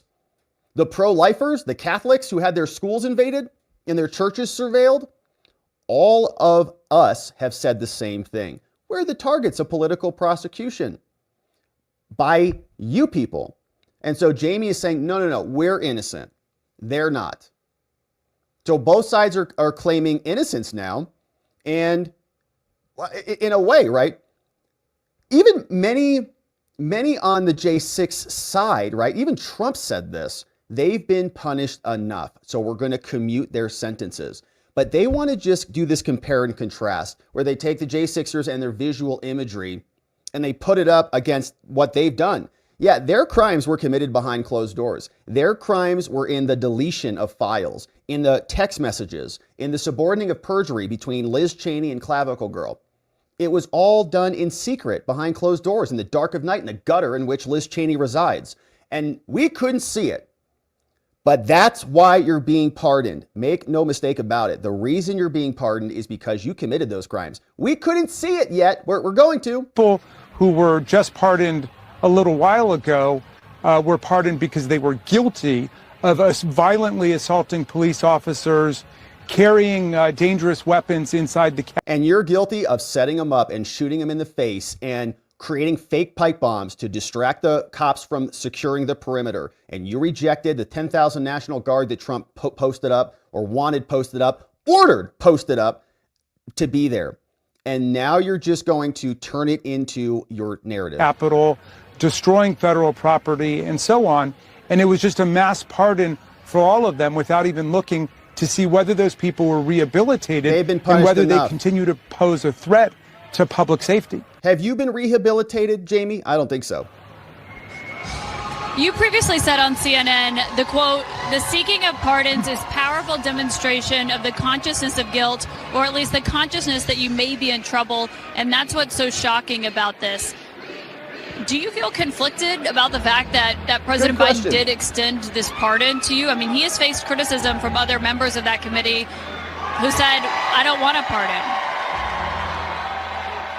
No, we didn't seek a pardon. Obviously, the president decided that there have been all of these threats of completely political prosecutions and persecution by the Trump administration. And so there were... You guys started it. There were officers who got it. Dr. Fauci got it. General Milley got it. And there are some other people I wish had gotten it. I wish Michael Cohen had gotten it. And there were other people who I think are being threatened by the new administration. But that's a completely different thing from taking a mob of people who were convicted for violently assaulting police officers and then pardoning them en masse. No, it's not any different. All you people committed crimes, right? If you're going to say the J6ers committed crimes and that's why they got pardoned, all right. You guys committed crimes too. And now you got pardoned. So it's the same standard there, Jamie. And what's interesting about that is there are a bunch of people that did not get pardoned, including Michael Cohen. He's just one of them. But many others didn't. And some of them are prosecutors like Fani Willis and Nathan Wade, who were colluding with the J6 committee in the White House, Alvin Bragg, Letitia James, the judges, Judge Merchan, and the rest of them like Chutkin, Jack Smith, many others, Jay Bratt, Molly, Highlighter Girl, all the DOJ prosecutors. I'd like a list of every single DOJ prosecutor who worked on a January 6th case. And then I'd like to learn who their paralegals were. And then I'd like to learn who their law clerks were and their receptionists. And all of them can be walked right out of the DOJ on day one, on day 2 now, or day 3 tomorrow. But the point is, they have applied the law in a one-sided fashion to themselves. If it's a pardon that Trump creates, it's bad. If it's a pardon that Biden creates, it's good. Problem is, they were the ones who launched this assault. They broke glass in case of emergency. The emergency was Trump. They had to stop him. So they weaponized the entire DOJ and they lost. And now we're just returning to norm. So we got one final clip here from Kev McCarth. And McCarth was explaining there is no retribution here. There's no revenge. Trump is talking about righting wrongs. But what's happening here is we're rooting out the evil criminals out of our government. That's right. Is retribution still on the table for this new president? Yes. See, this is the thing that bothers me the most. For the people who are opposed to President Trump, all they talk about is retribution. I have not seen him put retribution into anybody when he has had the power. But he's talked about it. But he's talked about it, but I've only seen the other side do retribution to him and everybody else. I will tell you this. 4 years ago, when President Trump left office, everybody who worked for him got blackballed, that nobody could be hired, that nobody could work any place. And then everybody had to go through attorneys. Everybody was getting prosecuted. Everybody was being looked at. President Trump had to go through. And to what the Democrats did to President Trump, they helped elect him by prosecuting him, because what they misread with the American public, when they would prosecute him for something they would never anybody else in America, that's when you literally felt across America, this is wrong. And yet, Mr. Speaker, the president has put in place, or hopes to put in place, somebody like Kash Patel to lead the FBI, somebody who has made a list of people he decries as deep state individuals. Critics call it this enemies list. You heard Pam Bondi, who he wants to be his next attorney general, get questioned about this. How do you square that, what you're talking about here, with the actions that the president's taking? But what I listen to, too, is that they would follow the rule of law, that they wouldn't put... Do you believe Kash Patel would do so if he was... I do believe so, because I know Kash Patel. And, you know, it's an interesting thing. I've watched people sit back and say, I want to go after you because you say you might do something in the future. We live in America, right? You're innocent, proven guilty, but now they're going after this. They will uphold the rule of law. But they saw the other side of this, that people using prosecution against them that wasn't right.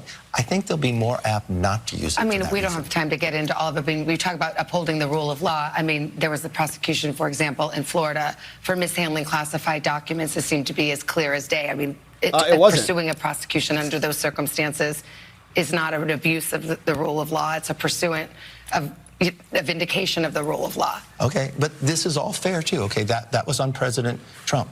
But at the very same moment you're saying that, you had a President Joe Biden that had the documents inside, inside his garage. Well done. But this is something that was different than the two. He had a document when he was a senator. I've been part of the Gang of Eight.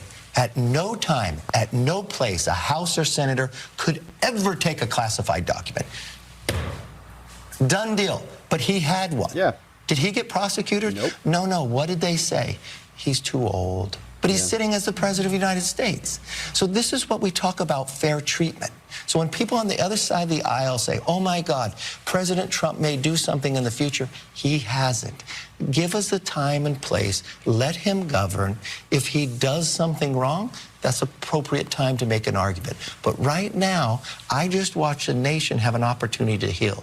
I watched world leaders come to this inaugural. I've watched people who spent millions of dollars against him sit right behind him and are excited. What do you think I watched titans in business say they're changing their process of how they run their social media companies to be fair.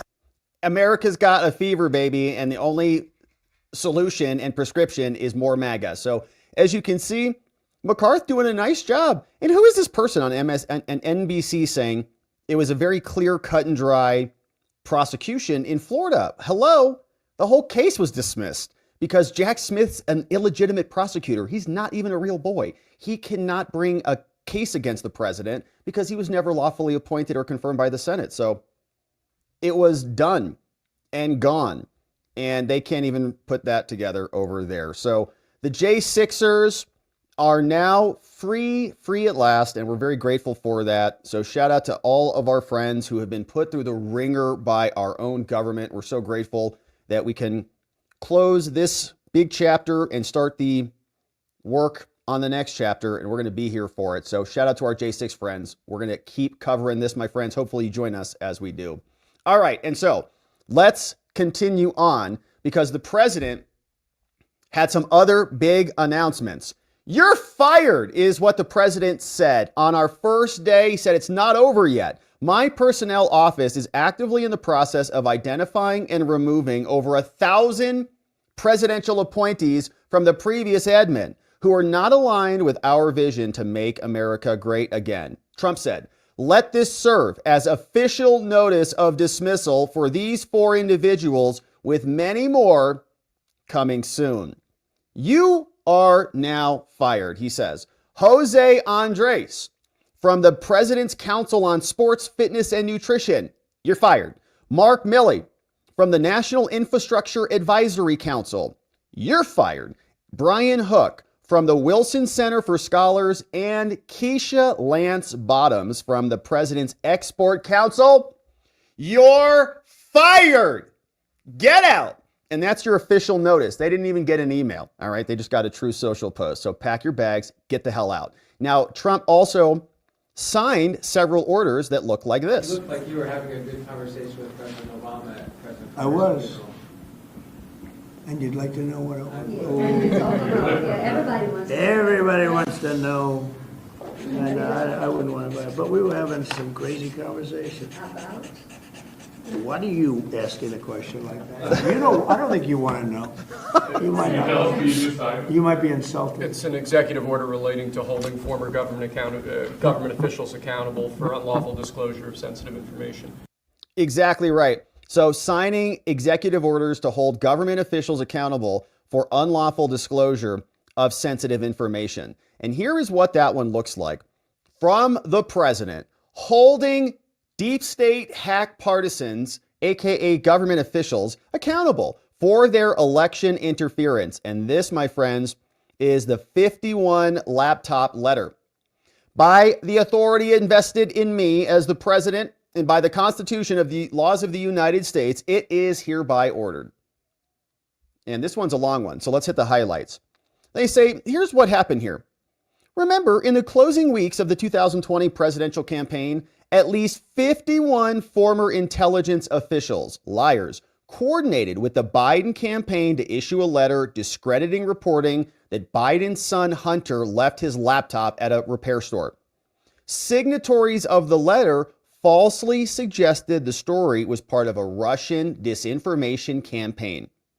And let's go through this. This is great. Before being issued, the letter was sent to the CIA Pre-Publication Classification Review Board.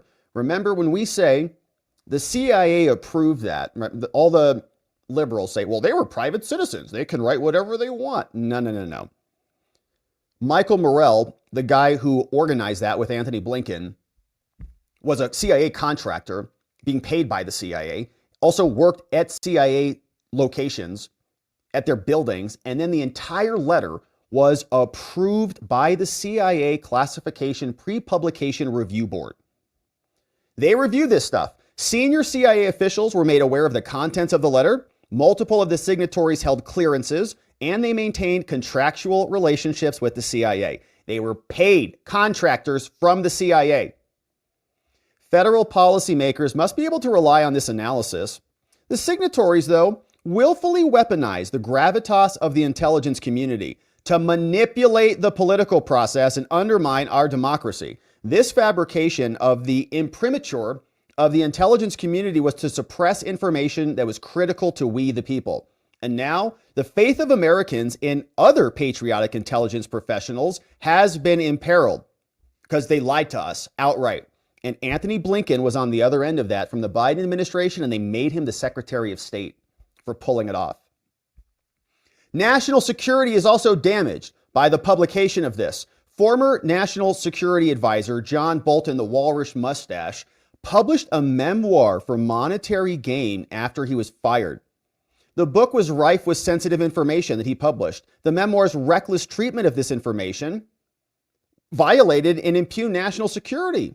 And so to remedy these problems, this order directs the revocation of any active or current security clearances held by the former intelligence officials who engaged in the laptop letter and who illegally coordinated with Joe. And look at number 2, John Bolton. They singled his booty out by name. So all the loser intelligence, all 51 of you CIA hacks who lied through your teeth and coordinated with one another to lie about Russian disinformation, which clearly means you have no intelligence if that's what you thought that laptop was. It was real. We all knew it was real. You could corroborate the emails on the laptop with his public appearances reported in the New York Times. Everyone knew it was real, except these 51 morons. They knew it was real too in reality, but they lied. They lied to us to try to smear and save Trump, save Biden's presidency to smear Trump, that Trump is colluding with the Russians. Fake. Bolton called out. They say it's the policy of the United States not to have corrupt hacks in charge and doing these things. And so effective immediately, the DNI in consultation with the CIA shall revoke any current or active clearances for these partisan hacks. James Clapper, gone. Michael V. Hayden, you're fired. Leon Panetta, John Brennan. Leon Panetta is one of the worst. And let's see, who else is on this list? What about John Brennan? Oh, there it is, number 4. I almost looked right over it. John Brennan, also the worst. Leon Panetta spoke at the DNC. Remember that? Right after the billionaire. Ex-CIA director came out and spoke.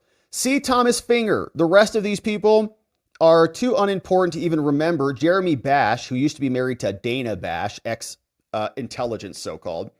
We got a bunch of other names. All these people have no intelligence at all because they looked at Hunter Biden's laptop and they're like, yeah, that looks like Russia.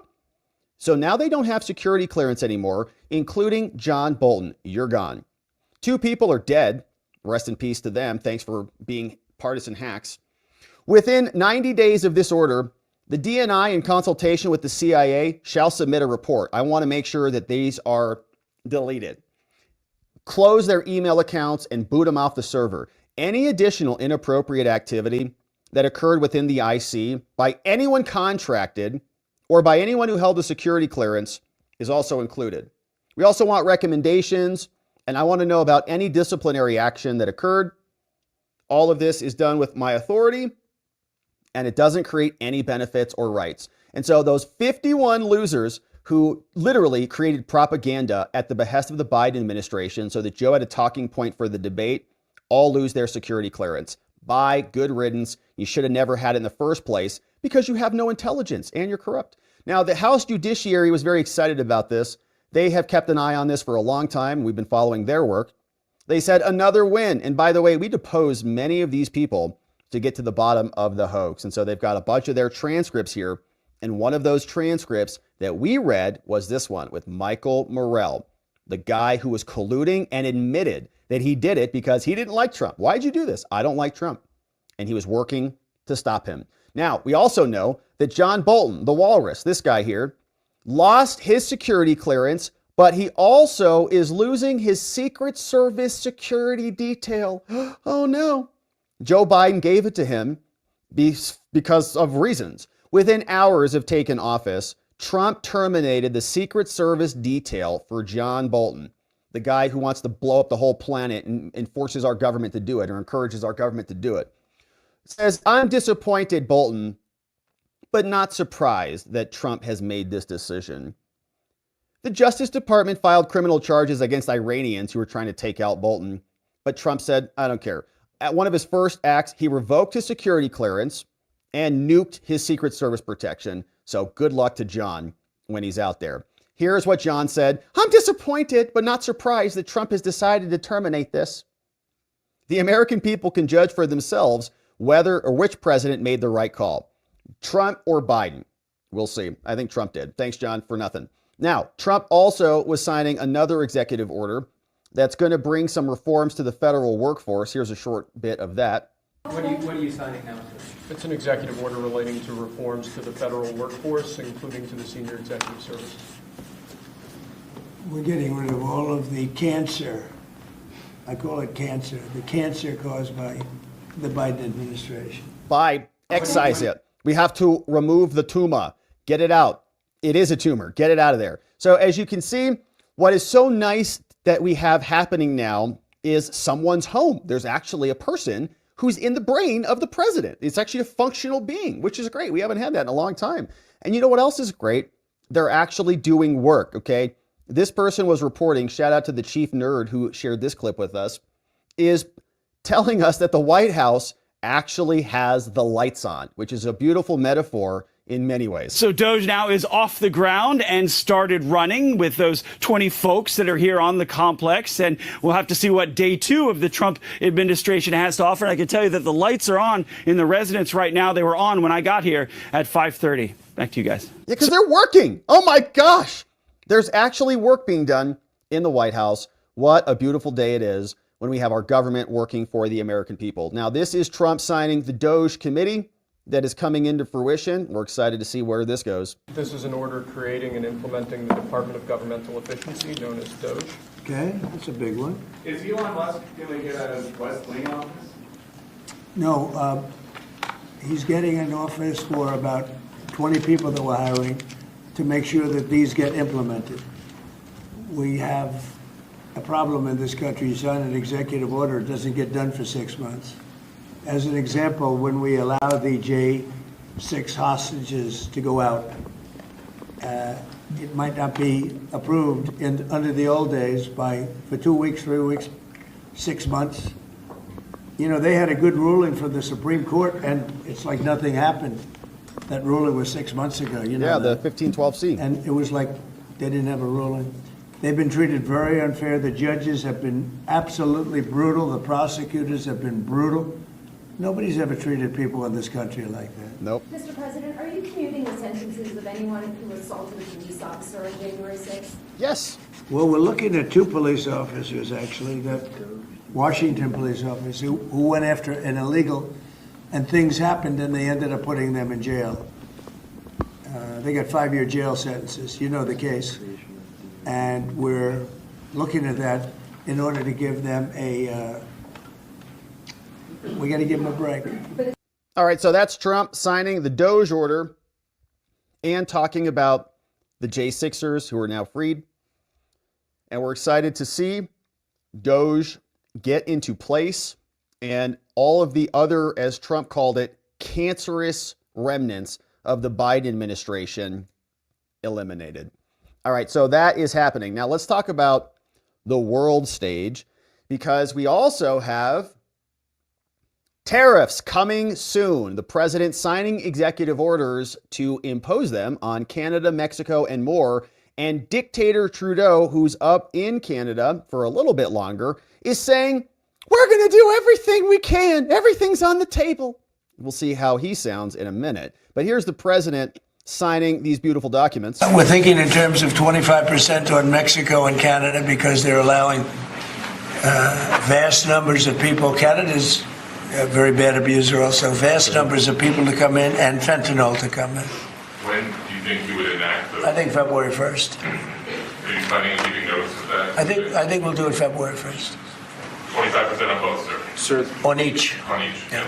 25% in 9 days. And then we'll talk about it becoming a 51st state, maybe, if they're good. Now, here is Justin Trudeau, courtesy of the Post-Millennial, talking a big game. We're getting nervous. Here's Justin. President Trump also repeated his concerns about the border.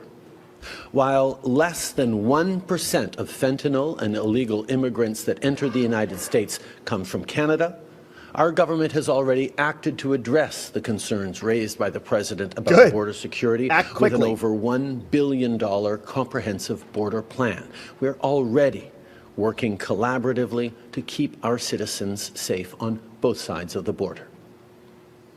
Of course, if the president does choose to proceed with tariffs on Canada, Canada will respond. He is. It's happening in 9 days. Buckle up. And everything is on the table. Working in unison with Team Canada. Oh, okay. What does that mean? Uh-oh. Everything is on the table. Didn't he take all their guns? Don't the Canadians don't like even have any guns? They got like pea shooters now with like 4 bullets. Okay. All right. So I guess this means war. Canada, as Team Canada, with business leaders, organized labor, civil society, indigenous leaders, and premiers from coast to coast to coast, we are prepared for every possible scenario.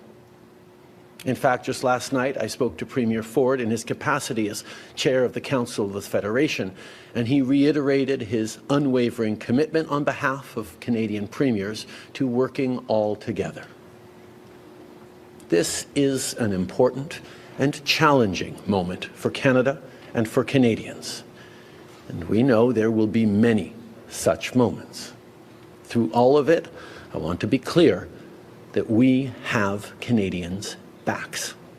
Okay, yeah, right. Maybe you should go arrest some more innocent truckers and solve your problem that way there, Justin. We don't care about your $1 billion proposal, okay? We give $100 billion over to Zelensky like it ain't nothing. That's $1 billion. That's tip money for us. So thanks, but no thanks. Get your affairs in order or we're coming in, buddy. So, all right, that's Justin. And 25%, man, it's going to be a lot. It's coming soon. Trump's not playing around. Now, speaking of other leaders in the world, Putin has now come out and is publicly congratulating Trump. Says, we see claims about restoring direct contacts with Russia. And responded, said, Putin congratulated Trump. In his message, Putin expressed support for the incoming administration's attitude. Here's a quote. We see claims from the newly elected U.S. president and his team about a desire to restore direct contacts with Russia, which were severed, not through our fault, but by the outgoing administration. They never even tried to talk to them. As far as we know, Joe never even talked to Putin. Because if he did, he might want to end the war. We also hear his remarks about the need to do everything possible to prevent a third world war. Of course, we welcome this attitude and congratulate the elected president of the United States on assuming office. Putin also added that he hopes the dialogue between the Kremlin and the White House would now be built on equal and mutually respectful basis, and paid lip service to his willingness to work towards resolving a conflict in Ukraine. According to Putin, the goal of any agreement should be long-term peace, not just a short-term truce. He delivered the statement just hours before the Trump inauguration during an atypical Monday meeting with Russia's Security Council early. They usually hold that meeting on Friday, but they're like, oh crap. We better have, Trump's coming in. That Friday meeting, you want to bump that up to Monday? They're like, yeah, definitely. All right, I'll bring donuts. All right. So Krispy Kremes and World War III on Trump's inauguration. Putin released a statement, and we're happy to see that. Now, Trump also is making big moves on the world stage, getting our country out of this corrupt, disgusting organization called the World Health Organization that didn't do anything for world health. What is this? Withdrawing from the World Health Organization, sir? Ooh. Bye. Yeah, it is.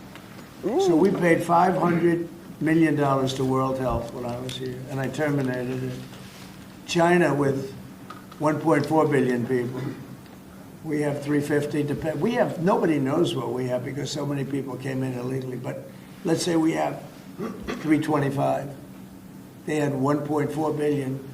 They were paying 39 million. We were paying 500 million. It seemed a little unfair to me. So that wasn't the reason, but I dropped out. They offered me to come back for 39 million. In theory, it should be less than that, but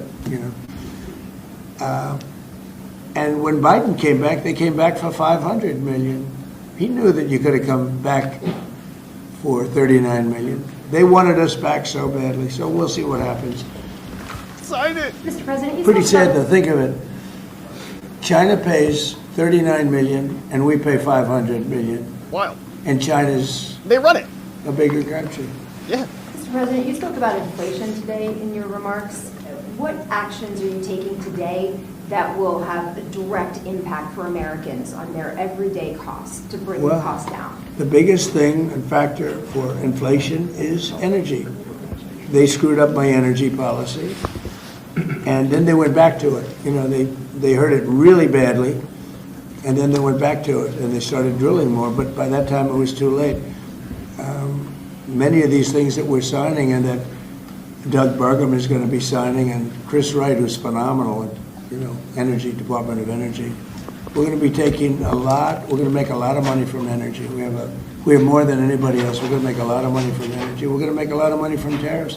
European Union charges us, they have a VAT tax of 20%, but it's really much higher than that.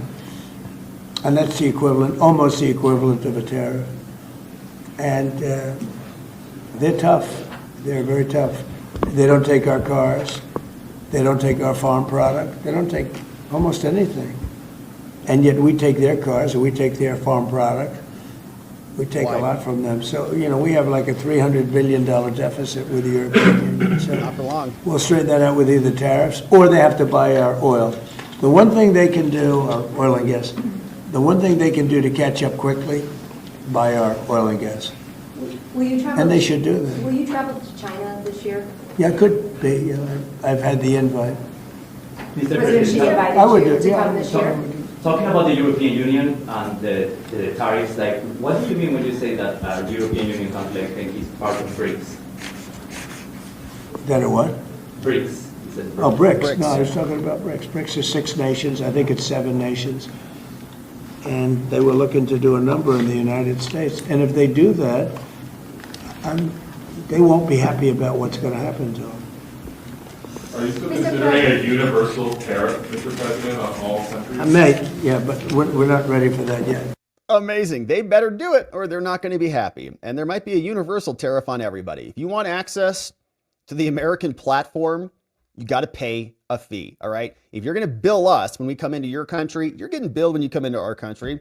That's just how it's going to be. So the president delivering on his promises one after another, and the world is recognizing a new boss is here. All right. And so we got one final update on the day.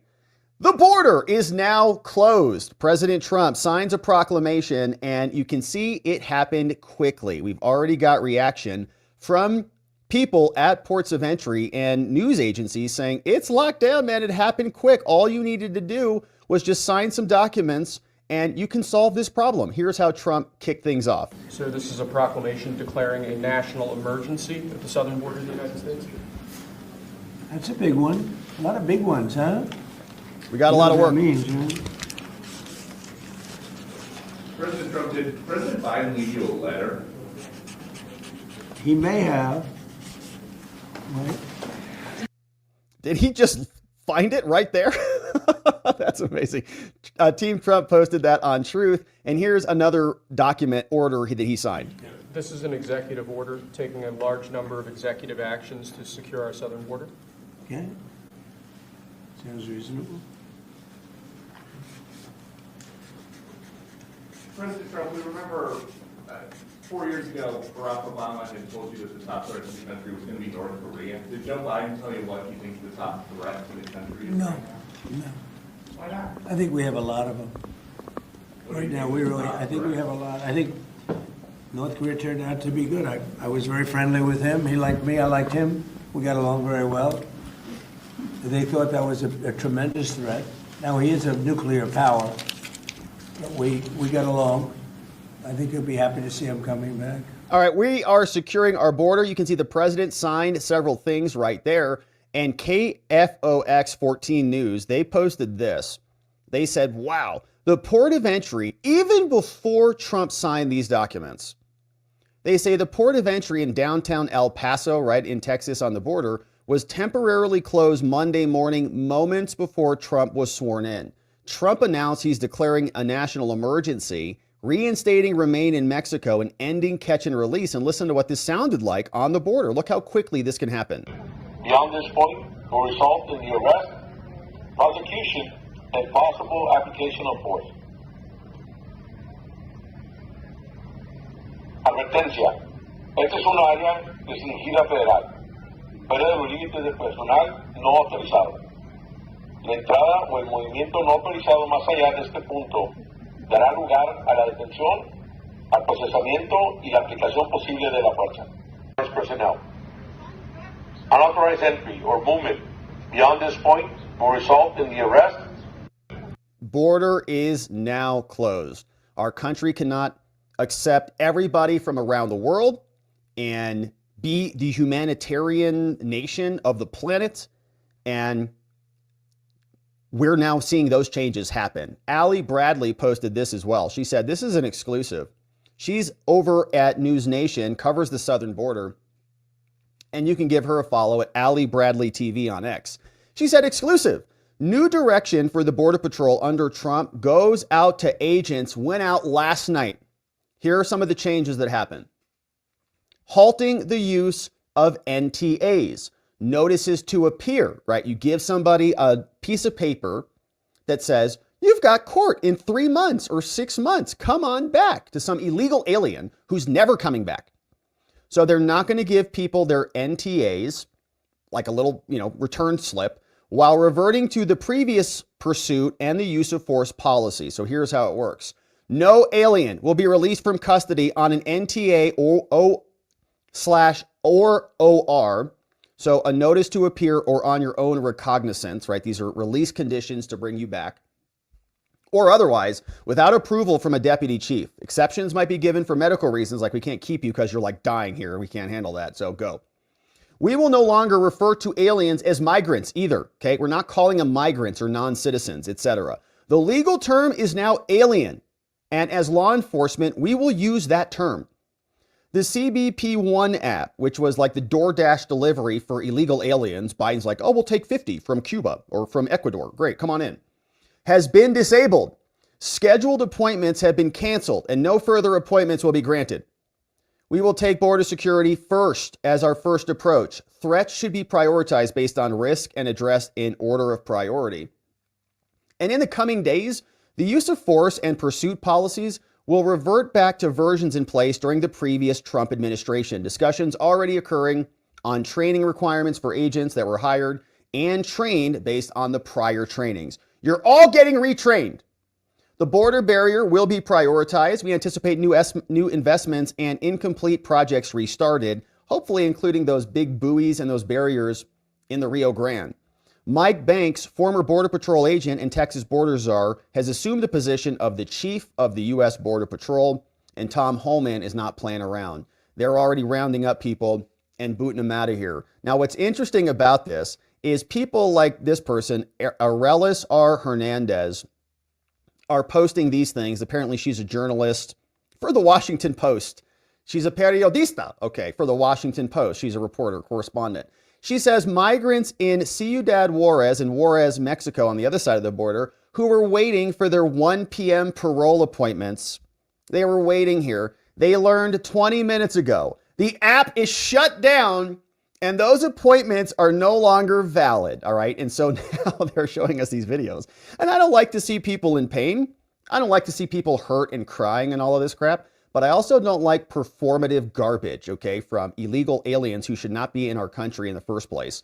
And this woman marching across the border, expected to come on in here, and now she's being very performative for the media, crying her eyes out because she can't come into our country illegally. She should go to her own country and petition her leaders for her grievances, okay? Rather than all of these other countries having an escape hatch. Everybody is unhappy with their conditions. Hey, just, that's fine. We don't care. Just go to America. It's better there. They'll take care of you. They'll come out of their pocket to give you whatever you want in certain places, like $15,000 debit cards, free hotels, and free housing. It's come to an end. Here's this video. You're going to hear a lot of this, right? I'm surprised AOC's not out here hanging from the fences, crying in her white suit.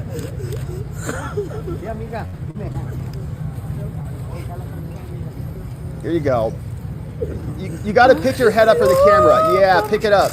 Look up. You got to look up so people can see your face. Yeah. Yeah. Yeah. I know. I know. There's borders. The countries have borders. I know. It's really hard. So you can see there is a change coming, and they're going to try to pull on people's heartstrings, and kids are going to be kept in cages and all this crap. We've had enough of that, okay? 4 years to ransack the country.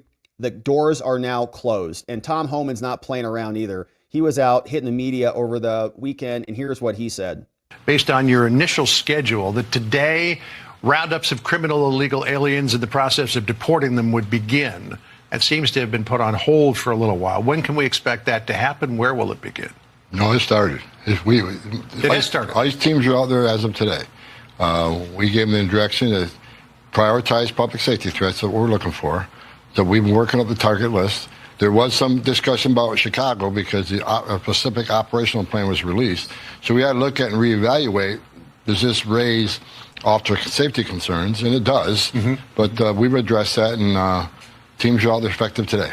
Based on your initial schedule, that today... Getting going and getting after it. Here was Tom Homan in another exchange. The bad person in the... What is happening as we speak is limited to those with criminal records?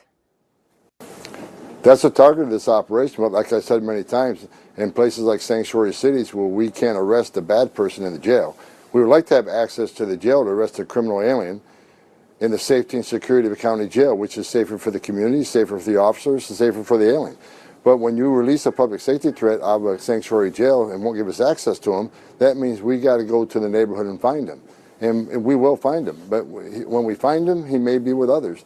Others that don't have a criminal conviction but are in the country legally, they will be arrested too, because we're not going to strike. And this is the difference between the last administration and this administration. ICE is going to enforce the immigration law. There's nothing in the INA, the Immigration Nationality Act, says you got to be convicted of a serious crime in order to be removed from this country. So there's going to be more collateral arrests in sanctuary cities because they forced us to go in the community and find the guy we're looking for. Let me just make sure that I understand what you're saying, because at first you said that the first targets are those with criminal records, but you are also saying that those who are undocumented in the U.S., also who don't have criminal records, people who are working in their communities, maybe even have spouses who are American citizens, they could be swept up with ICE today as well? What I'm telling you is when we go find our priority target, which is a criminal alien, if he's with others in the United States illegally, we're going to take enforcement action against him. We're going to enforce the immigration law. You cannot be in the country illegally. That is a crime, Dana. Other undocumented migrants, they're criminally illegal aliens. If they're not in the country with permanent residency or a green card or H-1B or whatever, they're not lawfully here. That is a crime. They got to go. And this administration is now doing that. Now, you're going to hear from them. You're going to see these crying illegals all over the place and a big hissy fit about that. But what about Lake and Riley's crying mom? What about the murdered kids and their crying parents? And the death and destruction that has been caused, not by every illegal alien, but by a lot of them. What about the pain and the destruction that has been wrought on our country? We grieve for our country, and we're now happy to have our borders restored, and we're happy to see that they're not playing around. So Tom Homan and others bringing a semblance of normalcy back to our nation. How can you be a country without an effective border? You can't. Now we have the right people in place to secure it, and we're going to be here continuing to cover this, my friends. Thank you for subscribing and joining as we do, and thank you for liking this video, and we'll see you back here on the next one. All right, my friends, well, that is going to be it for us on the day. If you're just joining us, a quick recap on what we covered here. We had a bunch of fun listening to President Trump speak today during his first press briefing. Here it is. And so he spoke, let's see how long this was that we were here. He spoke for about an hour, about an hour and 20. And no, he spoke for about, let's see, 45 minutes. He was out for 45 minutes. And we listened to the whole press briefing. $500 billion in AI investments, power, water, land, infrastructure, all over the place. Massa came out and he was there. Larry Ellison was there from Oracle, and Sam Altman from OpenAI, all brought together to invest $500 billion pretty immediately. And so a big victory for the president. Then we spent some time talking about some other matters, including what was happening with our J6 friends. And we talked about the pardons. We heard from Jake Chansley, Free State Will, the lectern leader, Adam Johnson, and we read through some of the pardons that Trump granted for all of the folks and explained who got what and how it all worked. We also saw that Biden issued pardons for some of the most criminal people in our country at the moment. Guys like Adam Schiff, we heard him talk back in 2020 about how if you get a pardon, that means you're a criminal. Well, he just got one. So what does that say about him? We know he's much more of a criminal than anybody who was there on January 6th. We heard this Senator Cory Booker also try to mumble his way through reconciling the pardons from the Biden crime family that Biden gave to his crime family with the pardons that Trump gave to the innocent J6ers. We saw Mark Milley and Fauci got pardons, and we heard from Liz Cheney, who was probably getting pretty nervous that her whole scam didn't work. Michael Fanone, who seems unwell to me, was out talking, and Raskin doing the same, trying to justify the pardons that they received, and McCarthy delivered a nice defense of the incoming president and the new administration. We then talked about everybody that Trump fired today, or yesterday rather, including Mark Milley, and how he deleted the Secret Service detail from John Bolton. And John Bolton now no longer has a security clearance either, because he, along with the rest of the 51 morons who faked that propaganda letter in collusion with the Biden administration, all lost their security clearances, including the very terrible John Brennan, maybe one of the worst people in the intelligence apparatus, along with Leon Panetta and James Clapper, who literally tried to propagandize the country into electing Joe Biden. They all lost their security clearances, and for good reason. Then we saw that Trump pulled us out of the World Health Organization and also is now imposing 25% tariffs, ideally starting on February 1st, 9 days from now. And Dictator Trudeau is throwing a hissy fit. He's not going to do anything about it. He's not even going to be the dictator for long anymore. And then we talked about the border. Trump signed several executive orders on the border, and Tom Homan is now already underway, rounding up the criminals who broke into the country and ransacked our treasury at the behest of the Biden administration. So all of that is now being closed down, and we're very happy to have promises made and promises kept. Thank you, Mr. President, for delivering so many things so quickly. It's been a whirlwind, and we're excited about it. But now, my friends, it is time to hear from you. And we got some great comments here, and we had some great comments from yesterday. So my friends who sent in the super chats yesterday, thank you for your patience in getting them. We are going to make sure we get to all of them today. Yesterday, we were in Scottsdale at the event, and it was a total whirlwind. And so my apologies that we were not able to get to them at that time. But I didn't want to speed through them, and I wanted to make sure we got to enjoy as well. So we're going to go through those, my friends. And once again, thanks for subscribing. Thanks for joining and becoming a Membos this week. Tomorrow, we'll have our regular schedule for our Membo stream and our live show. And then on Friday and Thursday and Friday, Membo streams will be 1 hour earlier. So just a little bit of a housekeeping note there. All right. And so let's jump into some of these comments. Let's start with the comments from yesterday so we can go through and sort of get caught up together here, because we had some great comments.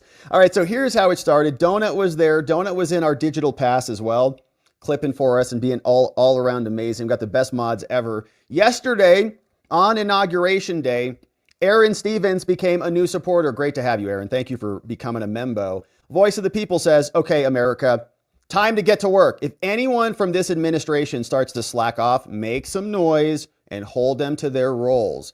They should be held to a higher standard than the citizens should. I totally agree with that, Voice. We put these people in a position of power, right? And when you have that power, it's like you expect cops to operate at a higher standard. It's called duty of care, right? Cops have a higher duty of care, like a surgeon does, just like a fire person does. A higher standard of care than somebody else who's not in that position might be expected to have. And so we demand excellence out of our government. I think Trump does too. Thank you, Voice. Knox says, good morning, all. Is anyone else having issues with the digital pass? Knox, I think we saw you make it in there, so hopefully you got that resolved yesterday. Knox says, I feel like it's my wedding day or something. I do not usually get this excited. I know, man. I was like grinning ear to ear. It's like, yeah, so happy. I couldn't take it almost. Hey, Knox shared this one from Brian Lilly. Said, this is the wildest end to a political rally I've ever seen. Trump ends with his rallying cry. He's joined on stage by the Village People, and he was dancing with them. I know, I saw it. Thank you, Knox. We were all dancing, I think. Uncle Bozy says, meanwhile, at the DOJ, people are exiting the building out the windows, jumping onto mattresses because they don't want to go out the front door because they're criminals. Thank you for that. The Midwest Express says, America in the house. Good to see you, the Midwest Express. Thanks for joining us, my man. It was a beautiful day. God bless America. Waldo brought in Ann Mason. Thank you, Waldo. Welcome, Ann. Brandy Coffee, 12 months as a member. Happy anniversary, Brandy. We did it. It's time to start making America great again. We're doing it together, Brandy. Thanks for supporting us for a full year as we do. Hey, what's up? Joe Neerman Collection says copyright strikes for music is everywhere. Be careful about that. And I don't think we got hit for any of that yesterday. Strangely, I don't know why that is. Voice said Off Label just got kicked off of YouTube for streaming this like everyone else. I wonder if you were sharing something, because we had the like the orchestra, right? I don't think we got a flag for that. I have to double check. Shri, what's up? Welcome. Thanks for becoming a supporter. Voice, good to see you. EMT Gun over on Rumble said, Rob, thanks for bringing us all this way. I have never been so proud to be an American. Finally, my president is back. It is an amazing day. I'm with you, EMT Gun. It felt very, very vindicating, and rightfully so, because it's like the trilogy, right? The Return of the Jedi just happened, and that was one of the best. Art says, they played Napoleons. They're coming to take me away, haha, as the march when Biden left the White House. Is that right? Very apropos. And they did take him away. And we may never hear from Joe ever again. Essential Bites, 11 months as a member. We did it, y'all. We did do it, Essential Bites. And thanks for supporting us and being here and doing it together with us. It's better when we do it together. Thanks for being here for 11 months. Flex Able, 5 months as a member, almost over halfway to a full baby. Flex Able, thank you for that. Says, what an amazing time to be alive. It's history in the making. It's probably the greatest comeback in American history. Maybe like global history. We just went through it. It's been amazing. Peter Young, thank you, Peter. Cover your costs, Robert. We didn't do that for our event, but it's all good because we had a fun. It was a party. Sometimes parties are expensive, but we had to party like, it's 2025. That's what we did. Thank you, Peter Young, for contributing. Glenn Croy, 19 months as a membo, says, thanks for the stream, Rob. It's pardon day, baby. And it was 19 months as a membo. Thank you, Glenn. It was. We got them. They came out later that night, and what a relief and a blessing that was. Glenn Croy, 10 membos coming in. Pond Walden, Peter Swenson. We got Jim here. Captain Safety, JLNN, gifted membos, and many more coming in courtesy of Glenn Croy, Captain Safety, and Beth. Thank you for that. Glenn Croy bringing in new membos. Muffin Rando, membo for 15 months, coming up on 2 babies, says, happy pardon day, Glenn Croy. Happy pardon day, Glenn. Thank you, Muffin Rando, for being a membo. We got Robert Wetshot, also got gifted a membo. And Dean Diefendorf. What's up, Dean? Said, now it's time for accountability. Yeah, and you've noticed that theme now emerging, right? It's been very great to see. It's not that we're done. No. It's just that we're transitioning now. Okay. Pardon's great. We're good on that. And, certainly there will be people who are done and they deserve to be done. But there are many people out there who want accountability and are going to continue to work for it. And thank you, Dean, for being here and supporting us as we do. What's up, Goose Toots? Q Revere also coming in. Goose Toots says, you prepare a table before me in the presence of my enemies. You anoint my head with oil.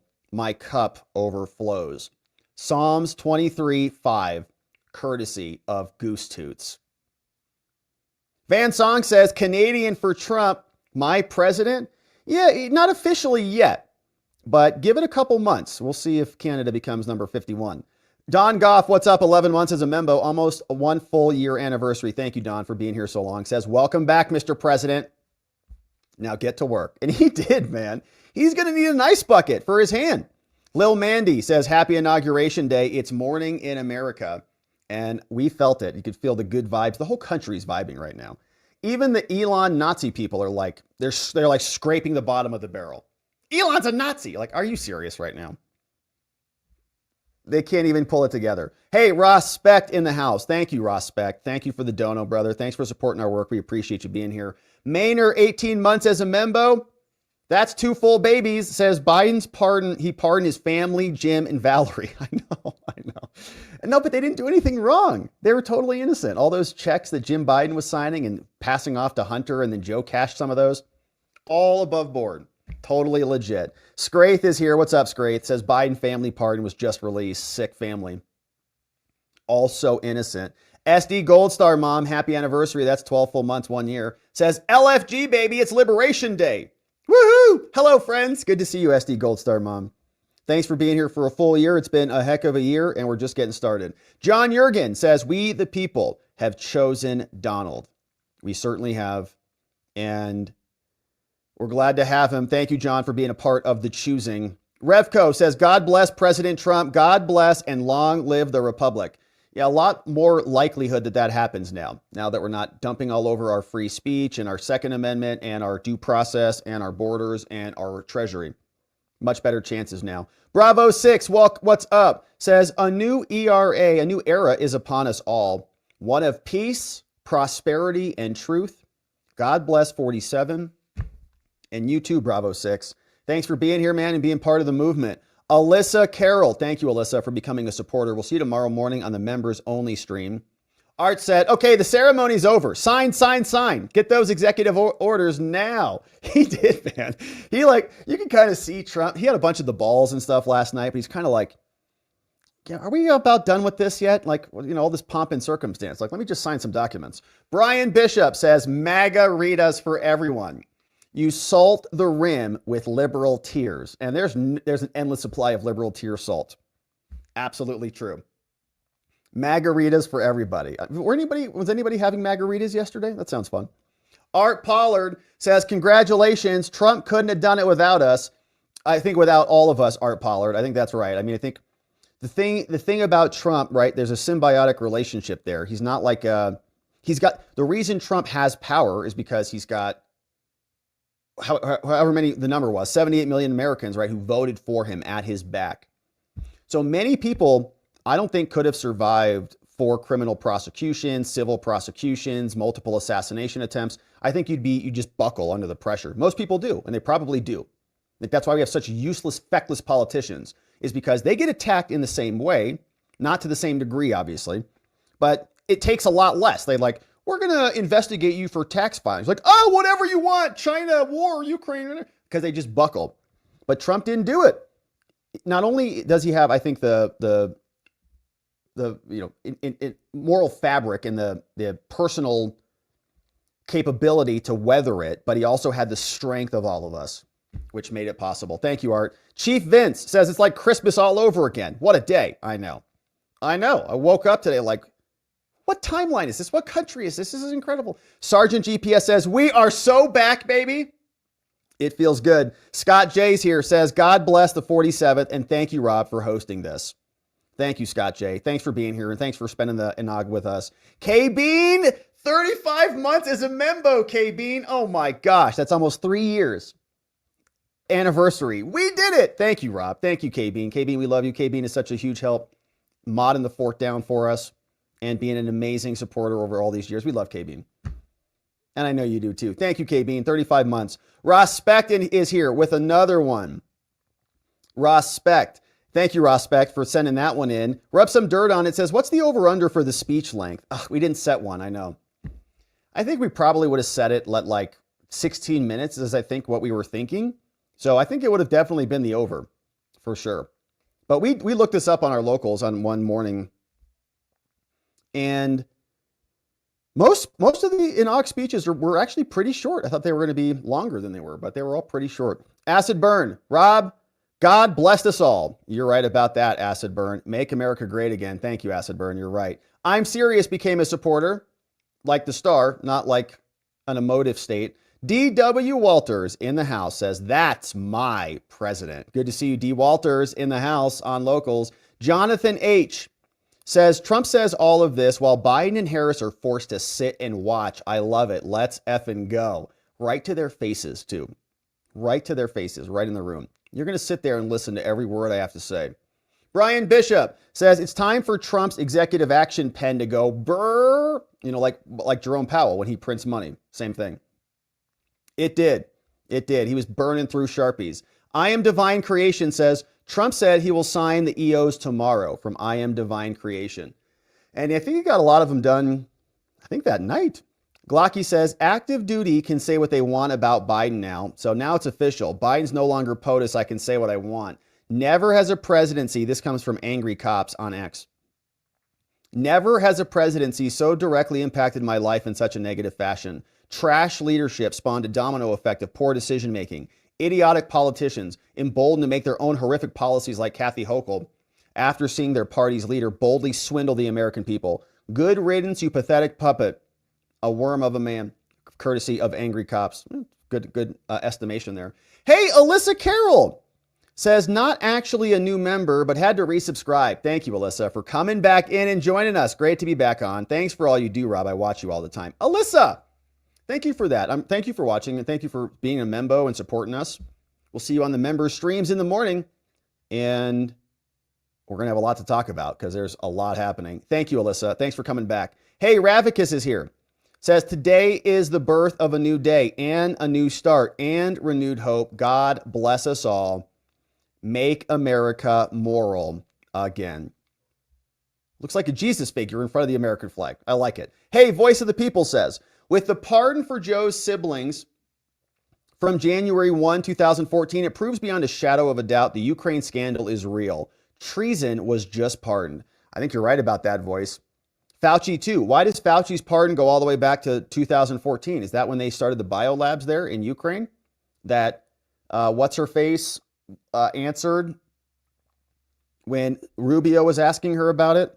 You know who I'm talking about. She's like, oh, the biolabs. Yeah, there's like 16. He's like, shut up. Shut up. That woman. Victoria Nuland, was that her name? Treason was just pardoned. Yep. REVOKES says, what a time to be alive. There's Adolf Elon out there again. Oh, great. What's up? Former says, Rob, did you see Mushbrain Biden pardon the entire Democratic Party? No, I didn't, did he? Democrats have no respect for 250 years of American history. The Democratic Party should be dissolved. There's a clear and present danger to the U.S. Good to see you, Former. We missed you. Sergeant Bob was there, and we missed you. B. Torn says, but you'll come next time. B. Torn says, poetic justice, saying everything in front of Joe and Kamala. Thanks, Rob, for getting us through 4 years of lawfare with humor, wit, sarcasm, and passion. I noticed you didn't put intelligence in there. Thanks. It's been great. Thank you, B. Torn. It's been a lot of fun. Don Goff says 20 minutes in and he's still speaking plainly. What a concept. It's amazing to have a functional president. Who'd thought you could actually have a president? That's amazing. Hey, Cash. Cash is in the house. What's up, Cash? Cash. We're going to hear from Cash hopefully soon, but I don't think he's been scheduled for this week, so might not be soon enough. Hammer and Thumb is here. Thank you, Hammer and Thumb, for this very nice dono. Appreciate it, my man. Says, we further assume the mission preached to us by Christ Jesus to preach good news to the poor, proclaim release to the prisoner, sight to the blind, liberation of the oppressed, and to make godly disciples of all nations. Good news to the poor, proclaim release to the prisoner, sight to the blind, liberation to the oppressed, and to make godly disciples of all nations. That's a beautiful, beautiful message there, Hammer and Thumb. Thank you for sending that one in, and amen to that. Glocky says, holy moly, look at all these justices' faces. I can expect them to rule against anything that involves the Trump administration.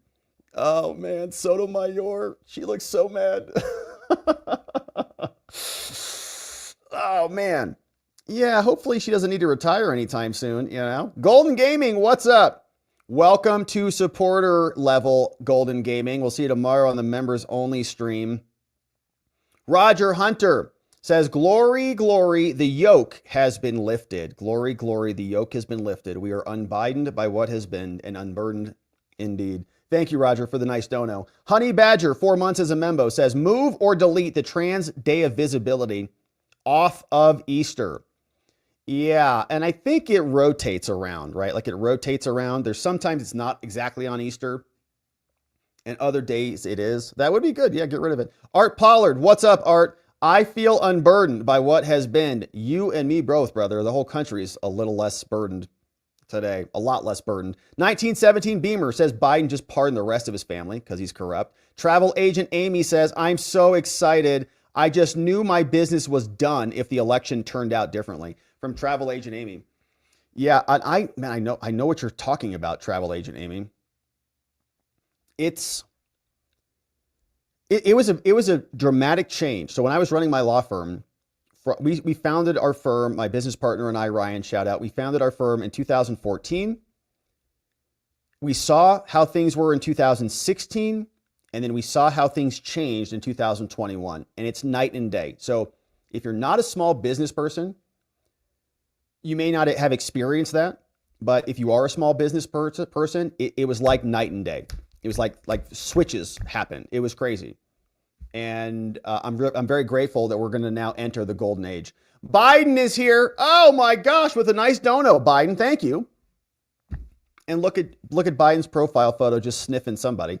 Says, Rob, what a momentous and beautiful day for all of us. You're one of the voices helping steer this country back on track. I truly appreciate all you do. Thank you, Biden.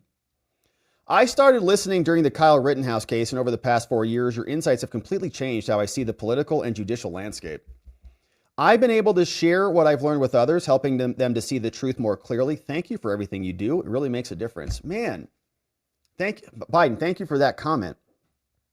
It really means a lot to me because I feel much the same way. I feel like we are going through this stuff together. I'm just a humble document reader. I just read this stuff on the screen and we just go through it together to figure out what the heck is going on. And so I'm learning a lot. There's really, I don't know if this comes through, but there's a symbiotic thing that's happening. I'm maturing. I'm growing. I'm yearning and striving to see the truth more clearly with you so that we can all level our lives up and become great Americans, better Americans than we already are. So it's a real honor. It's a privilege. Thank you for the nice dono. I'm really grateful that you're here.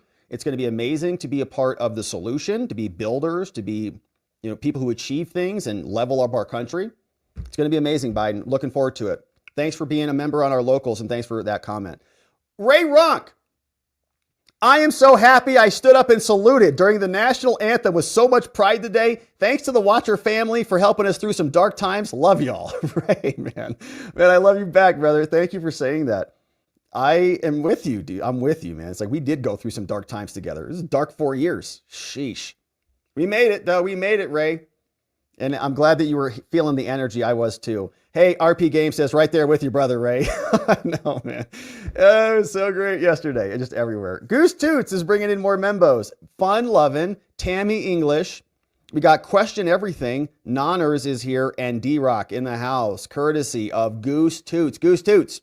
Thank you for bringing in 5 new membos and for being a membo yourself. Really grateful. Welcome, new friends. Uncle Bozy says one of the last minute pardons that was issued by Biden at 11:45 was Lieutenant Byrd, the Capitol cop who murdered Ashley Babbitt. And that came out from the Gateway Pundit. Did he get pardoned? He probably did, right? Because he probably testified. So he's probably a cop that testified at some point. So he probably did get pardoned. But I don't think he was named officially, was he? I got to double check that. That's a great question. Yeah, that same cop who forgot his gun in the public restroom in the middle of the Capitol. Great. Whoa, Joe. Thank you for this. So if Joe can pardon people who have not been charged with a crime yet, I'm guessing that means Trump can pardon all MAGA supporters for their entire life. Yeah, he could. He could, I guess. He could. That might be a little harder to identify. But yeah, it's a pretty broad power. Hammer and Thumb says, in other news, leftists are changing avatars and their profile pictures to black and wearing all black, so you will be able to recognize them. They're going through something. Yeah, black like their souls, kind of. Hammer and Thumb says, please don't be too mean to the leftists in your life. They're going through a lot right now and need some compassion. That's really nice of you to say that, Hammer and Thumb. That's really nice of you to say that. Normally, I'm a pretty empathetic person, but I'm not feeling much of that right now, to be honest. But I appreciate that you do. And I do think that it is good to have people from, on a spectrum on this. We appreciate the people who anchor us. Don't go too nuts on this because you want to have some compassion, but I'm just not feeling it in my bones right now. I'm very upset with what they did to the country. I don't want any of this to be forgotten. I want accountability and I want transparency for everything that has been done to us and to this country. I'm very upset about it. So the leftists who are going to continue to be leftists and continue to call everybody insurrectionists and Nazis and racists and bigots and all of that, they can stew in their misery for as long as it takes. I don't care. But Hammer and Thumb, I appreciate that you do. And I'm sure there are some good leftists, but if there are other leftists, if I was a leftist, I would think, and this happened to me, I'd be like, holy crap, we just got obliterated.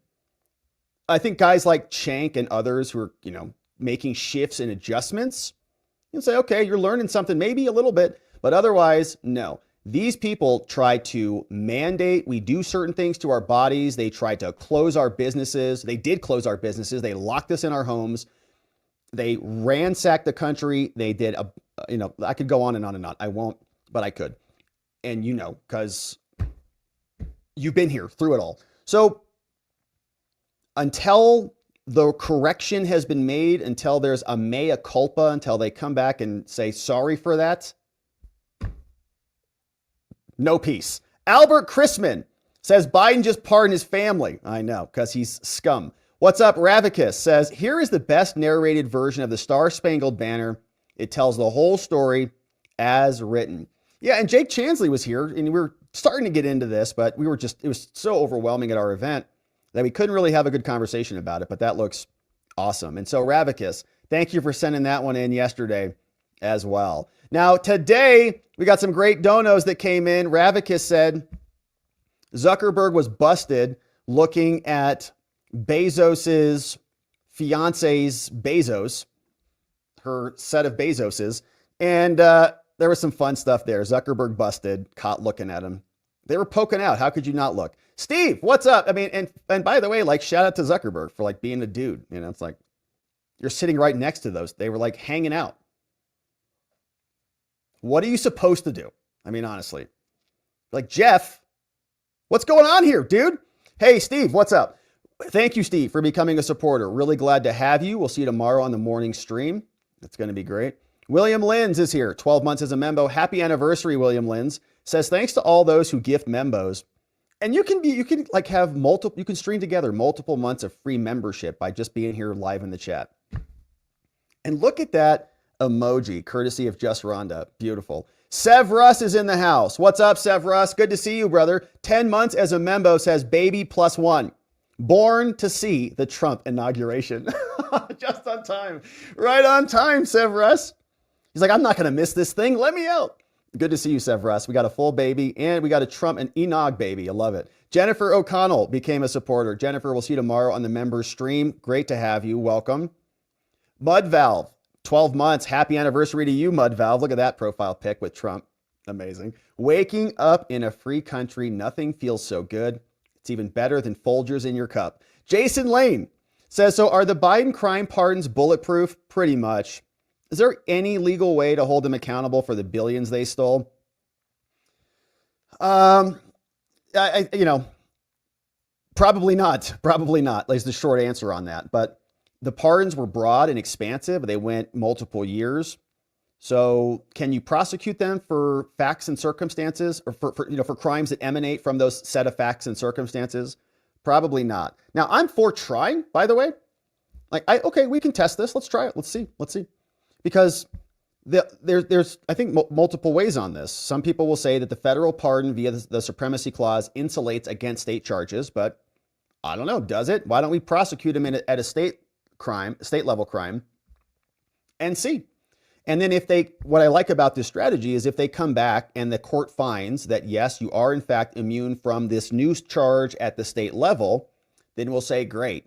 So you're immune from federal and state level charges, which means you have no Fifth Amendment right to claim a privilege against self-incrimination for these things. So you now must testify if you're appropriately subpoenaed. So it's a 1-2 punch. Charge them, lose, and now it's fair game for subpoenas and documents and more, would be my thought. Would be a good strategy. Also, concepts of civil suits. Can you sue them civilly? Can you sue other people who are involved, right? Maybe the family, but all of the ancillary people, charge them. Hey, what's going on, Mrs. T. Rush? Can you give your professional opinion on whether preemptive pardons are legal? Yes, they are. And if not, can they be overturned? Yeah, they're legal. Yeah, and there's precedent for this because Gerald Ford pardoned Nixon preemptively. And that was a big one, right? That was a big one. So they're legal. As far as, I don't think anybody's challenged it, but maybe somebody could sue and challenge it and maybe overturn it, but I don't think so. It's set. The pardon power is very powerful. It's plenary power. It's expansive. Cliff Norman is here.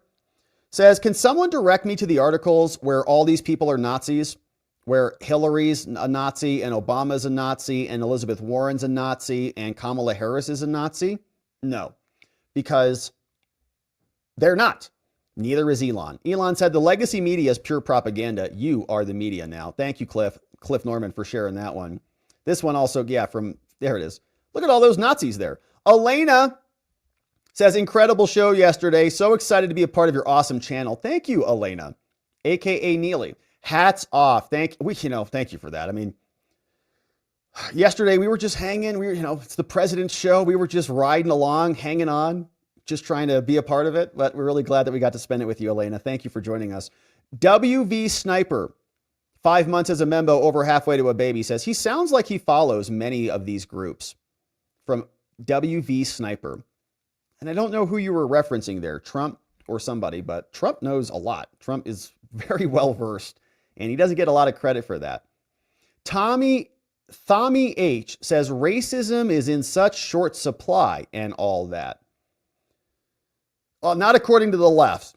They say everybody's a racist for everything. You move a chair, like, oh, so you hate black people. You're like, what?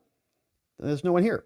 And Elena, gifted 5 membos. Thank you, Elena, for doing that. Welcome aboard, 5 new friends. We'll see you tomorrow on the members only stream in the morning, 11 a.m. Eastern time. Jennifer O'Connell says it's awesome to finally be looking forward to a presidential update and from the actual president that we can understand. From Jennifer. I know, it's incredible. And you'll get some details and information from somebody who can actually talk. Very nice to see that. Okay, Elena brought in Kona's mom, Neurotic, is here. Cher Landy, I loves chicken. Chicken's pretty good. Mike Williams and Cinnabee in the house. Gifted membos, courtesy of our friend Elena, a.k.a. Neely, in the house. Thank you, Elena, for doing that. And welcome new friends. Knox is here. Knox, you got snow? Oh, my gosh. Happy snow day, all. This was Houston at 7 a.m. Houston, Texas, okay? I moved to Prescott, Arizona, just to get a little bit of a taste of snow. Is there snow outside? No, there's not. Do you know why? Because Mother Nature hates me. Thank you for that, Knox, for rubbing it in your little snow there. Now, also to our friends who get a lot of snow, I'm sure you're like, this dude's nuts. Why does he want some snow? It's because I've never really experienced it a lot. So that's why. But, I'll probably end up hating it like everybody else eventually. Knox says, is it not amazing to see a functional president? I love seeing his photos behind him last night in the Oval Office. Yeah, it's like, look, you don't have to doubt with Trump whether somebody's forcing him to do something he doesn't know anything about, or whether he doesn't want to do something, or, somebody's pulling something off behind his back. Like, they're trying that, but he's cognizant and aware. Like, there's somebody at the top who's in charge. We never had that over these last 4 years. And we knew it from the beginning, okay? A lot of the liberals were like, wow, that debate showed us that Joe's demented. We knew that from the campaign when they were hiding him in the basement during COVID. We all saw it, and so we lived through it with that reality known. Jack says, look, and Jack, we got to see Jack. What's up, Jack? It's good to see you. Jack was at the event yesterday. It was awesome to see you, Jack. Simply elated for the folks who attended the Stop the Steal protest on J6 who have received the pardons they deserve.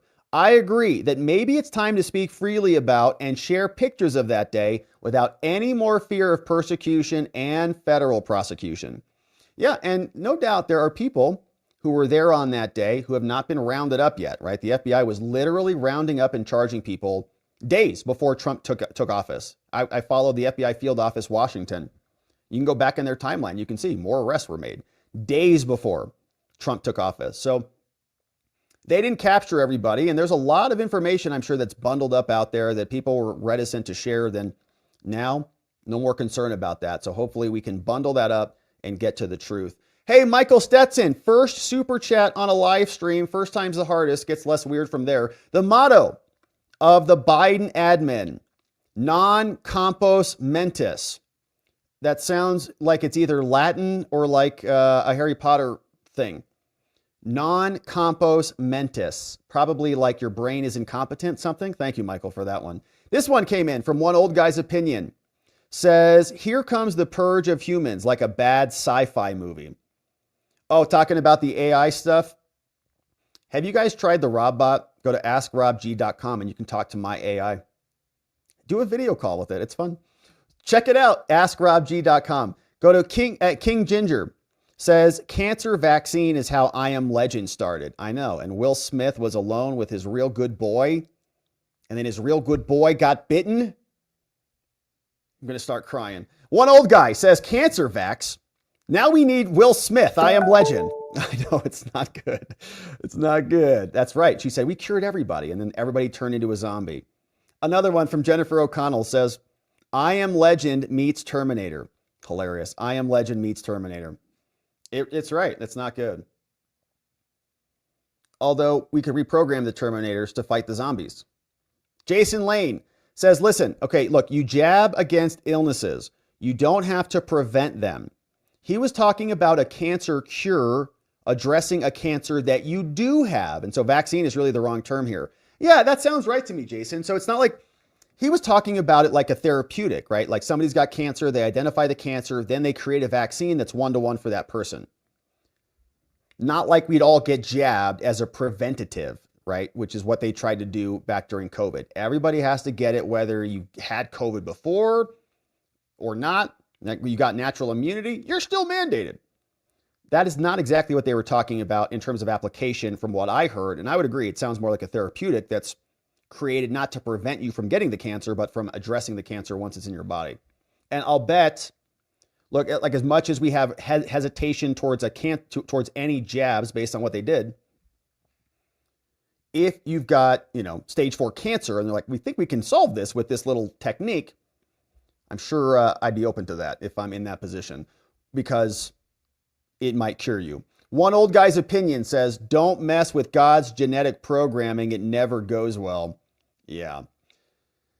Yeah. And that's what a lot of that mRNA stuff is, inching towards that they're talking about, genetic reprogramming and stuff like that. Yeah, it's interesting. But modern technology, if it's safe and effective, and it's actually safe and effective, it could be a miracle. Crash, because cancer sucks. Crash says, Sam Altman, may I repeat, may be much less than he seems or purports to be given his answer. Using Elon's employment application questions, he would not get hired. Check with Elon, Mr. President. Yeah, you got to be very careful with Sam Altman. I don't trust that guy at all. They're pumping out, interesting software, but that software is kneecapped and it's got censorship embedded through and through. And all you have to do is try to use it and have some, interesting conversations about interesting things. And it's like nudging you, like it's a parent, oh, you can't talk about that.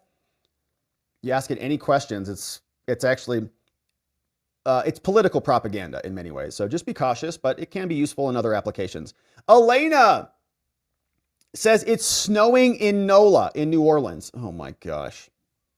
Thanks, Elena. Can we get I just want like a little bit. That's it.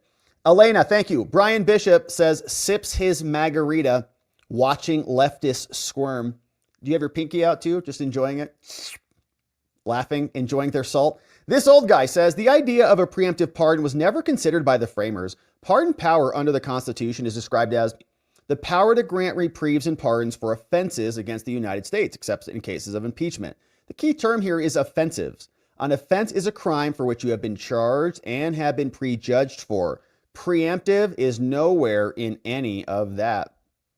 So this old guy has an alternative interpretation to say that maybe the current application is not a proper interpretation of the Constitution. And maybe the Supreme Court comes back down and finds some authority for that in the legislative history, in the Constitution, from the constitutional conventions and the legislative history there. Mrs. T. Rush, thank you, this old guy, great comment. Mrs. T. Rush says H-1Bs be suspended until we get unemployed Americans can finally get good jobs. Yeah, and I agree with that. I think that there's an interesting thing happening when they say, when Trump comes out and says that we also need like great cooks and great, maitre d's and sommeliers and stuff like that. I'm thinking, wait a minute. Feels like that's kind of perverting. Like, I can understand the argument about the top 1%. Like, I can even agree with that. Like, we should go to China and take their best people. We have more freedom, more liberty here. You should build in the interest of liberty and freedom, not in the interest of communism. So if you're outstanding and you want to come here and, send rockets to Mars, okay, we'll make a program for you. But like maitre d's and like all these other, it's like, wait a minute. When I was coming up, I cleaned swimming pools for a long time. I cleaned swimming pools and then eventually started to build swimming pools. And I did a lot of, outdoor stuff. And it's like, wait, that was a good job for me to get out there and work my butt off in, Arizona heat. It was great. Why would I want to compete with other pool boys for that job, right? It was good for me at the time. And it's a great career, by the way. That's a great business to be in. It's a lot of fun. You do good work and you meet good people. It's a very rewarding profession to be in. So why don't we have that for Americans first? We don't need to bring a bunch of people in for those types of roles. So we'll see how that policy ultimately ends up. Liberty Linda Lee. Star Spangled Banner as you never heard it. It shares the story Jake Chansley tried to share with you yesterday from that video. Amazing. Thank you, Liberty Linda Lee. Yeah, and we'll have to reconnect with Jake Chansley to talk through that. But it's a beautiful song, and we're glad we got to sing it together yesterday. Hey, Sam in Texas just became a membo. Good to see you back, Sam in Texas. Thanks for coming back and supporting us. We'd love to have you. Tanya Karras says, happy Taco Tuesday. It is Taco Tuesday. Oh, yeah. Beef ribs. Tanya delivers Taco Tuesday recipes for us, and they're delicious. Listen to this one. Beef ribs, sweet corn, baked beans, and strawberry shortcake, baby. Also, happy Real President Day from Tanya Karras. Delicious, Tanya. Great to see you back. Hopefully you had an amazing inauguration day, and you have a delicious dinner tonight. It is Taco Tuesday. I got to figure out what we're having. Thank you, Tanya. Happy Taco Tuesday to you. Spud says, show me the Biden and I'll find you the crime. That's the original quote is from Lev Beria, Stalin's secret chief of police. But Spuds now is applying it to the Bidens. And here's Biden pardoning his crooked family back on the White House website. Trump nuked all that and put up a much better website. Knox is here. Says, think about what we became accustomed to from the president. We all just watched in horror. He never answered questions without prompts or cheat cards. All questions were fed to the press, and he still couldn't pull it off. God did save our country, guys. You're right about that, Knox. We would not have survived another 4 years at all. And Elon agrees with that. Smart dude. Thank you, Knox. Eli Fant. What's up, Eli?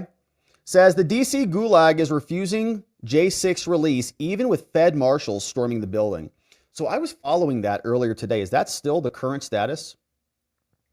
We still don't have some J6ers released. Every single one should now be released. The order was on the 20th. It's the 21st. I don't want to hear, look, jails are always like, well, we have to process them before we can release them. Oh, how long is that going to take? Oh, I don't know, 6 hours, 8 hours. We'll let you know.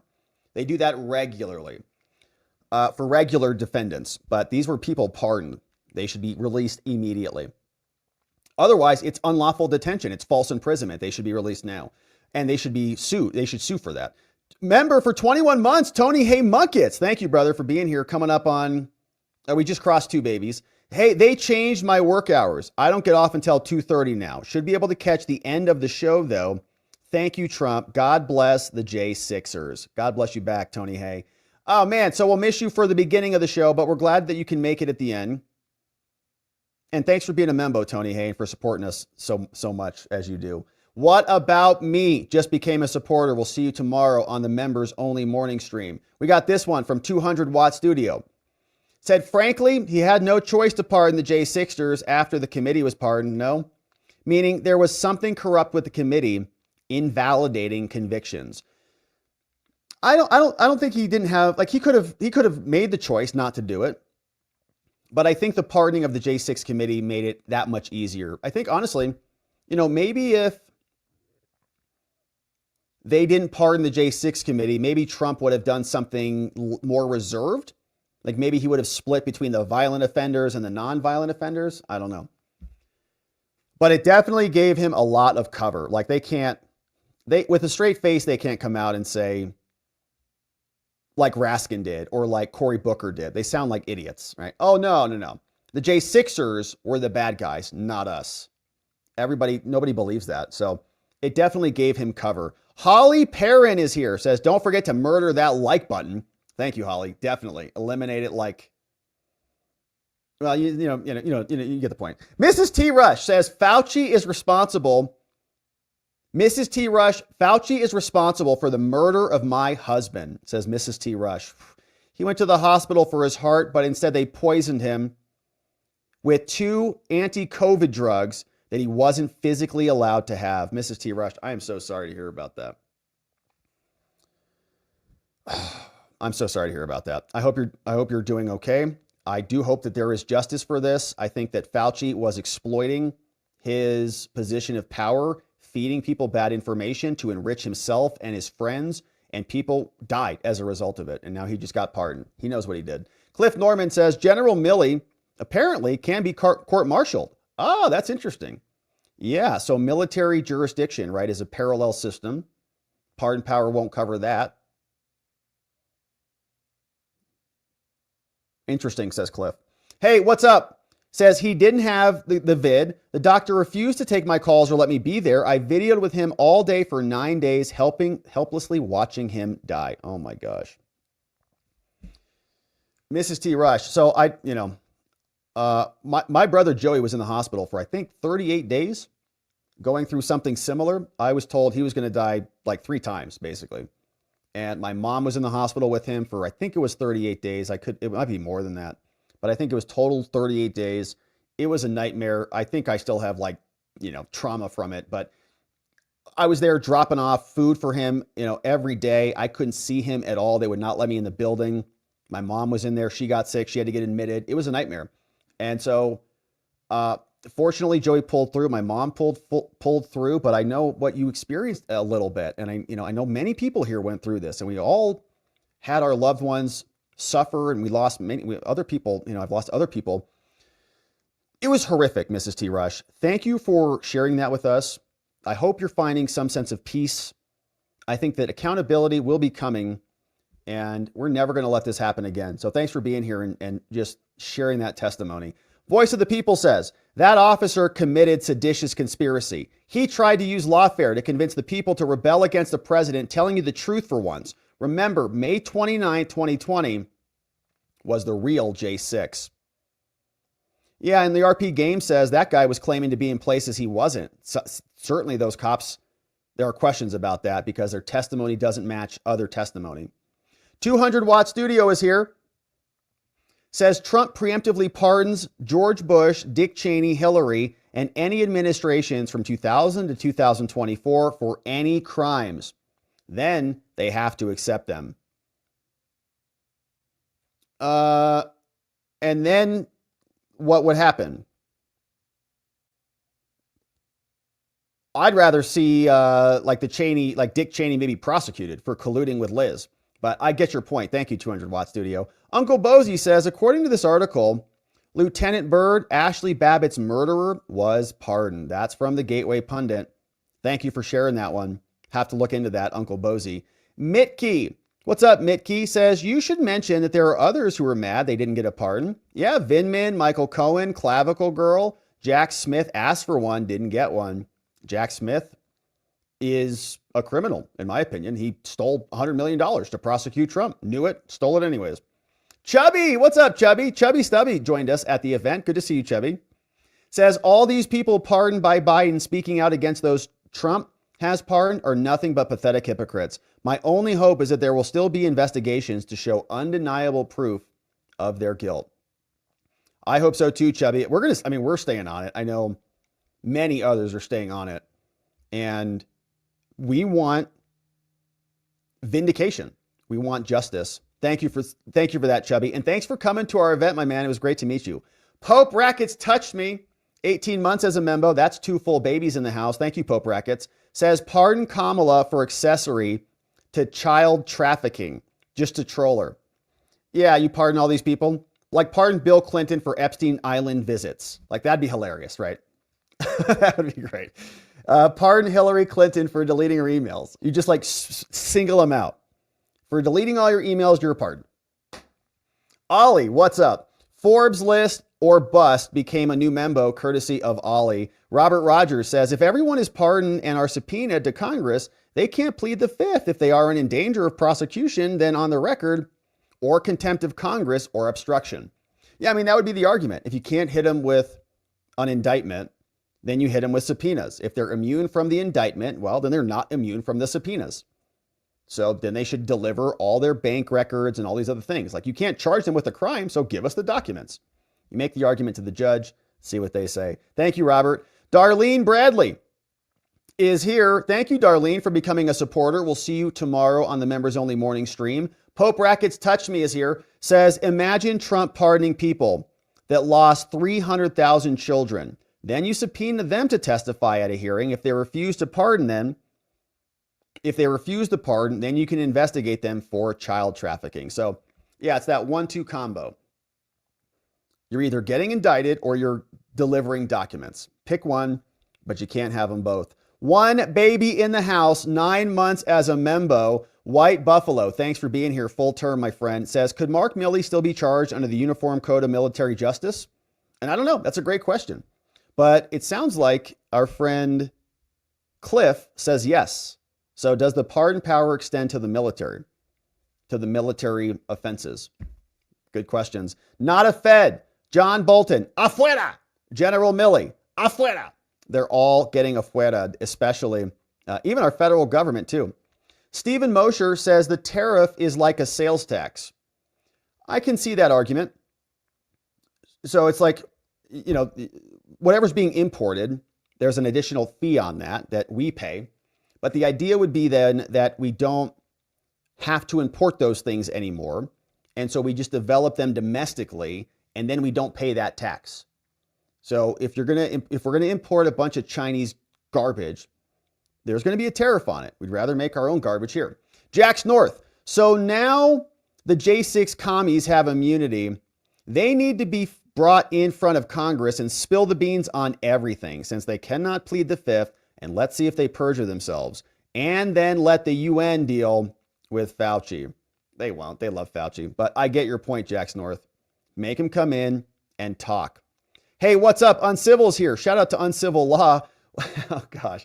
Great comment. Uncivil Law is right next door on YouTube and all the places. So be sure you're subscribing to his channel for amazing legal content like this. He says, the Canadians, they're going to deny us maple syrup. It's pretty important. And the Squirrel Army can also fly. So also the Air Force. So we could be in trouble. We might not be able to put Canadian maple syrup on our waffles. How will we survive? NY says, many rich Canadians winter here in the US and take advantage of our health systems. Someone needs to do a news story on it. That is right. Yeah, they do come down here for our health care. That is true. NY. Thank you. Doctor in the house. Pin King says Ross Ulbricht has been pardoned, the Silk Road founder. I heard that was going to be coming today. And I don't know much about the case, but I know a little bit about Silk Road and I think like crypto and illegal things were happening allegedly. Thank you for that, Pin King. Yeah, I did see that was rumored to happen today. NY Renal in the house says many rich Canadians winter here in the US and take advantage. Kathy Storer says, I would gladly donate to a fund for every single J6er to file suits against the Biden administration. Yeah, well, they're not in power anymore, so they'd be suing the government for damages. So they'd be still suing the federal government. But I mean, maybe you could say they could sue individuals in the Biden administration. But then they would respond that they've got qualified immunity. But yeah, I mean, lawfare can escalate. They cracked Pandora's box open and now they can deserve the ramifications. Bonnie, what's up, Bonnie? We missed you, Bonnie. But thank you for buying a ticket. We did scholarship your ticket to another friend who joined us. Bonnie, Homeland Security is removing all advisory committee members. Wow. So this one came out. Termination of current membership. In alignment with DHS and the commitment to identifying and eliminating a misuse of resources, I am terminating all current memberships on advisory committees immediately. Future committee activities will be focused solely on advancing our critical mission. That's it. To outgoing advisory board members, you're welcome to reapply. Thank you for your service. Goodbye. One old guy was talking about that crying illegal, says no tears or snot at all. Not really crying. Their actresses on TV novellas do a better job acting. Yeah, and she didn't even have a white outfit like AOC. Text Rick says, Rob, That wide, beautiful grin of yours while watching our favorite president sign EOs is contagious. My first day of our golden age was terrific. I know, it's like I can't help it. Like I grin like, yay, I'm so happy this is happening. Thank you, Tex Rick. It is fun, man. We're happy, smiling ear to ear together, my man. It's going to be a great 4 years. Thank you, Tex Rick, for the nice dono and for being a diamond supporter over on Locals. That's 1 full year over there. We're grateful for it. Hey, Schlista is here. Says an epic ice storm is coming. America is going to be very icy, and you can see the forecast is everywhere. Ice everywhere because it's time to go. We got Boopsy. Says, hey, just want to thank you for such excellent reporting and commentary. You're the best. Boopsy, you're the best. Thank you for saying that. Thanks for being a membo and supporting us on Locals and for always being here and being so fun. We're glad to have you. One old guy's opinion says, IRS allows illegals to get individual taxpayer identification numbers or ITINs. It's illegal to hire illegals. The government works around to hiring illegals, from one old guy's opinion. Well, I don't know if that's going to be happening as frequently in the future now that we have a changing of the guard up there, but no doubt. I mean, a lot of people were obviously allowed to do this for a long time. King of Cups says, how many of those J6 prisoners were a part of Antifa? It's a great question, King of Cups. And I forgot to come back to the Ray Epps point earlier in the show. But yeah, Ray Epps presumably got a pardon too. And we know there's some very funny, fishy business with that guy. And hopefully the truth comes out about him and the rest of the informants and the rest of the Antifa people. I'm sure that there were people who got pardons that probably should not have gotten pardons because they were probably a part of the scam. But there's that principle that we talk about a lot, right? You'd rather have 10 guilty people go free than one innocent person be imprisoned. And then you can play with those numbers. Then you put it up to 100 guilty people go free. Then 1,000 guilty. Then would you let 1 million illegal people or guilty people go free in order to prevent one innocent person from being incarcerated? And you have these ethical quandaries, and you can decide where you fall on that. But Ray Epps goes free, but so do all of the other J6ers. And so it's that principle in action. And there may be other, exposure. And I think truth and sunlight really is the best disinfectant. And so hopefully we can learn more about what Ray Epps and the rest of those people did. Wookie Elnil says, Millennial Millie coup d'etat video, proof J6 was planned by affinity groups and the Fed's false flag on Zoom. You can't ignore any longer, Rob. Share for all, please. So check it out, my friends. Millennial Millie coup d'etat video. Sounds like a good one. Bonnie says, here's a statement. Says a statement from DHS on expanding law enforcement and ending the abuse of humanitarian parole. Says this was stopped on day one by Trump. This action will return the humanitarian parole program to its original purpose of looking at migrants on a case-by-case basis. You're not just coming in hand over fist. Thank you, Bonnie, for that one. This one from C. John, 22 months as a membo. Thank you, John. That's a long time. Says, are the real adults back in charge now? Yes. And their brains work. They can put together cohesive sentences. The president and the vice president, too. Amazing. What's up? GNR Lawn Service says, was a happy and sad day. My brother passed to God. Oh, man. GNR Lawn Service. Well, rest in peace to your brother. He's now on a higher plane with my brother. They're hanging out. They're partying. They got their MAGA hats on. They're having a good time. So I'm sorry that he passed, and I'm sorry that that loss is something you're going through right now. But I hope you and your family are able to find some love and support, and that your brother is in a better place.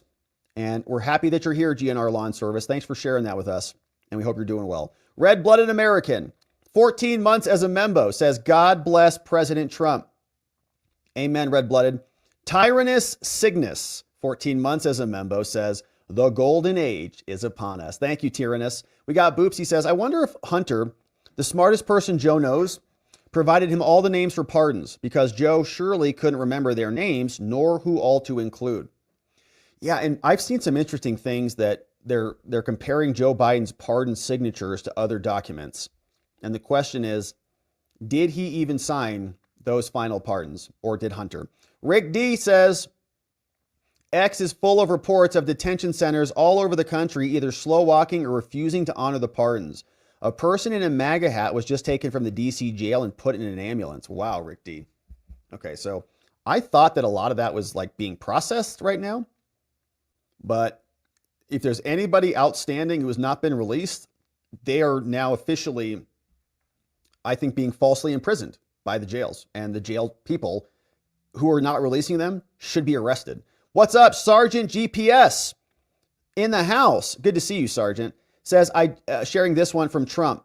Trump said, I just called the mother of Ross to let her know that the libertarians, that it was my pleasure to sign a pardon for Ross. The scum that worked to convict him were some of the same lunatics who were involved in the modern day weaponization of the government against me. He was given 2 life sentences plus 40 years, which is ridiculous. So shout out to Ross Albright, who also got a pardon. And thank you, Sergeant, for sharing that. Cliff says, Crimes for Cash was well documented in Chapter 3 of Peter Schweizer's book called Profiles in Corruption, showing all these Democrats up here who are corrupt. Thank you for sharing that one. Wood Chip Bill says, let's prosecute the pardoned and remember it's the process, from Wood Chip Bill. Tony Hay Munkets is bringing in 10 new membos. FSU Mike is here. What's up, Tony Hay? Thanks for this. Freya, nurse, not lawyer, is here. Mrs. Mom 22, Darrow, Ecoms, Julius, Yannick Gioris, Lee Rocks, and Tinch, all gifted membos, courtesy of Tony Hay Munkets. Hey, it's the Munkets. What's up, Londo? Londo was there. Londo says, Lois, a.k.a. Timoff, said you had an awesome party yesterday. Thank you. Well, Londo, you were there, right? So I'm glad Lois enjoyed it, and I'm glad, hopefully you enjoyed it, not just Lois. But it was a lot of fun, man. We had a lot of fun, and we're glad that you came and made it, and it was great to meet you, and see you there. Uncle Bozy says, sorry to keep spamming you about Lieutenant Byrd pardon, but I am retired LEO, and thank you for mentioning that, and says, it really infuriates me that this cop could commit murder of an unarmed woman on video and get promoted and pardoned. And he got a bunch of benefits like security and money and all sorts of stuff. And don't get me started on the DC cop who was taped beating an unconscious woman who died. Yeah, and her name was Roseanne Boyland. The only charge in that case was the now pardoned guy who was assaulted the cop by shielding the unconscious woman with his own body. God bless Trump. Not of sound mind is that phrase. Non compos mentis. Not of sound mind. Thank you, Donut, for clipping that for us and looking that one up. Hey, stop the fraud. China fraud hustle. Says, I've been saying for years that it's the largest theft, bribery scam, and cover-up in U.S. history, and documented all of this on Hunter Biden's case in Arkansas 5 years ago. And so if you want to learn more about that, go to thechinahustle.us. And Stop the China Fraud also did an interview with our friend Viva Fried, talking about this case. And so be sure to check that out. thechinahustle.us to learn more about this crime family. Crash is here. What's up, Crash? Rob, the left affected the process as a punishment. Turnabout, make the Dems and the lefties hire the lawyers, and they can experience the lawfare firsthand as the right did. Maybe they will be exonerated, but okay, they've got to prove it. And they've got to spend $100 million just like Trump did. Mike Middleton shouting out Ross is free. More pardons coming down the pike. Thank you for that one, Mike. And Linda Hunter says, God bless and protect the America. That's right, Linda. Thank you for that. And look, there's even a little kangaroo emoji in there. Thank you, Linda, for being here 13 months. You are amazing. MJ Powell. We got an inauguration baby here, 9 months as a membo. Thank you, MJ Powell, for being here and supporting us. And MJ, also a Spotlight supporter. Thank you, MJ, for really being contributive to us. We're grateful for you. Thank you for being here. Shane Souza, membo for 8 months, says non-compos mentis, says not of sound mind and not legally competent. That's a good one. Thank you for that one. Shane Souza, 8 months as a member, 1 month until we got a baby. MJ Powell says, BlackRock is trying to buy burnt out homeowners. Is that true or false? I heard anecdotally that was true. I don't know if it was BlackRock or who, But I did hear that there were some unsolicited offers going out in California to people who lost their homes without insurance. Then I also heard that Newsom issued some sort of executive order that said you can't do that. So no unsolicited requests, but who knows if that's being prohibited.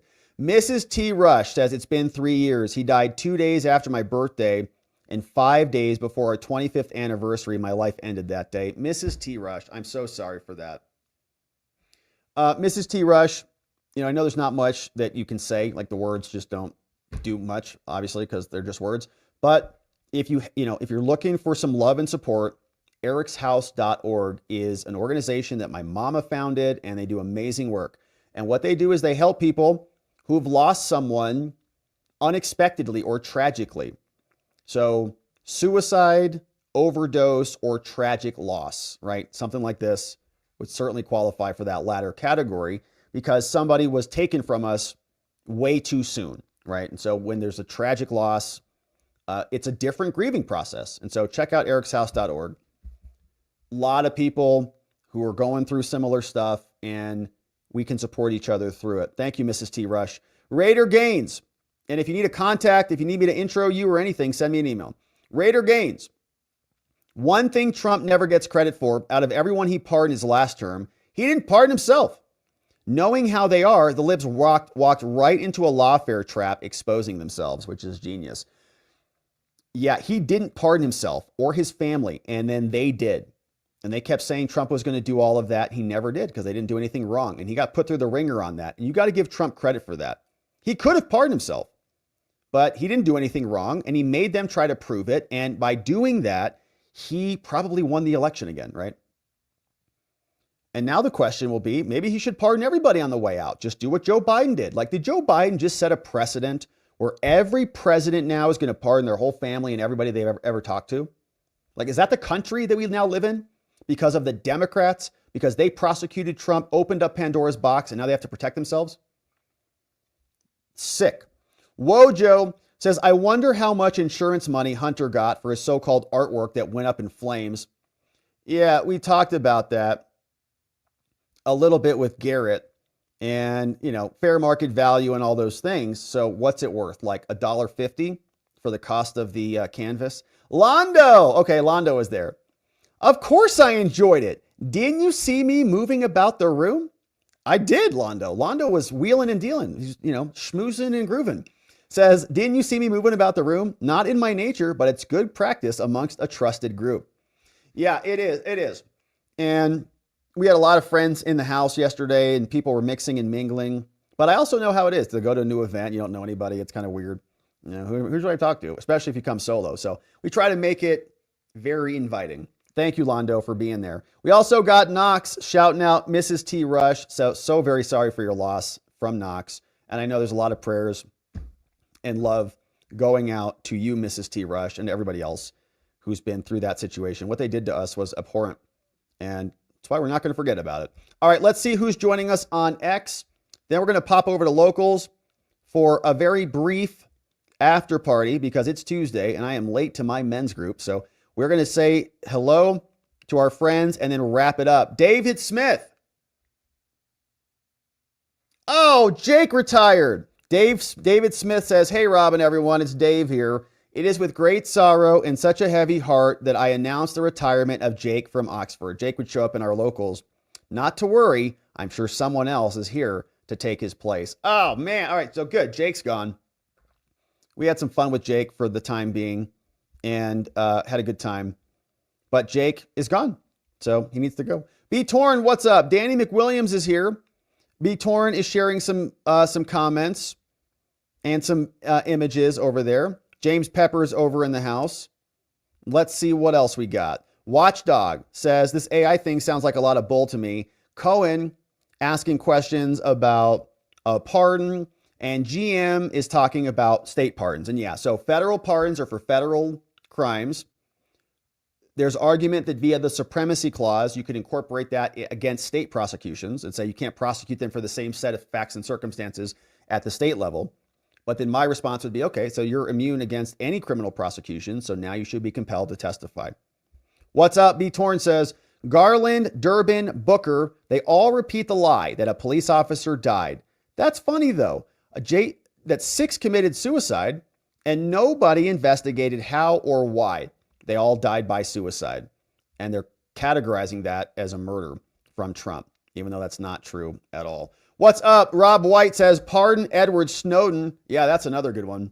That should be on the list for sure, Edward Snowden, for exposing our spying, corrupt government. And one old guy says, Dems break the glass 21 to 25 to let the something out. To let the something out, from one old guy's opinion. And Rob White, thanks for being here for 16 months. You're amazing. And so, my friends, thank you for joining us, and thanks for being here, and thank you for all those donos and super chats. Welcome, new members. New members, we'll be back tomorrow in the morning for our members only stream. We hope you join us. If you want to become a member, pick the platform that you like the best. If you want to be a member on YouTube, click that join button, and we'll see you there. If you want to join on Locals, go to watchingthewatchers.locals.com, and we'll see you there on our members only streams. We are now going over to Locals to debrief and have our members only after party to say hello and goodbye to our friends. Of course, we're coming back tomorrow, and we'll see you back then. I want to thank our amazing mods and our meme smiths who have been modding the fort down for us and keeping things nice and orderly yesterday and today. We love our mods. We have the best. K-Bean, Donut, Carrie B, Playing Hooky, Dog Digger, and Janek. Our meme smith, Jigam. Our Doc Mester, Elliot. Our purveyor of fine emojis, Just Rhonda. We're grateful for everybody who keeps this train on the tracks. And now, my friends, it is time for us to retire over to watchingthewatchers.locals.com. Membos, we'll see you in the morning to get into it again. Otherwise, my friends, we'll be back at our regular time to see what the next day of this new golden age looks like. And in order to do that appropriately, we're going to need to see you right back here so that together, with your help, we can shine that big, beautiful spotlight of accountability and transparency down upon our system with the hope of finding justice. Make it a beautiful night, my friends. Sleep very well. I'll see you right back here tomorrow. Bye-bye.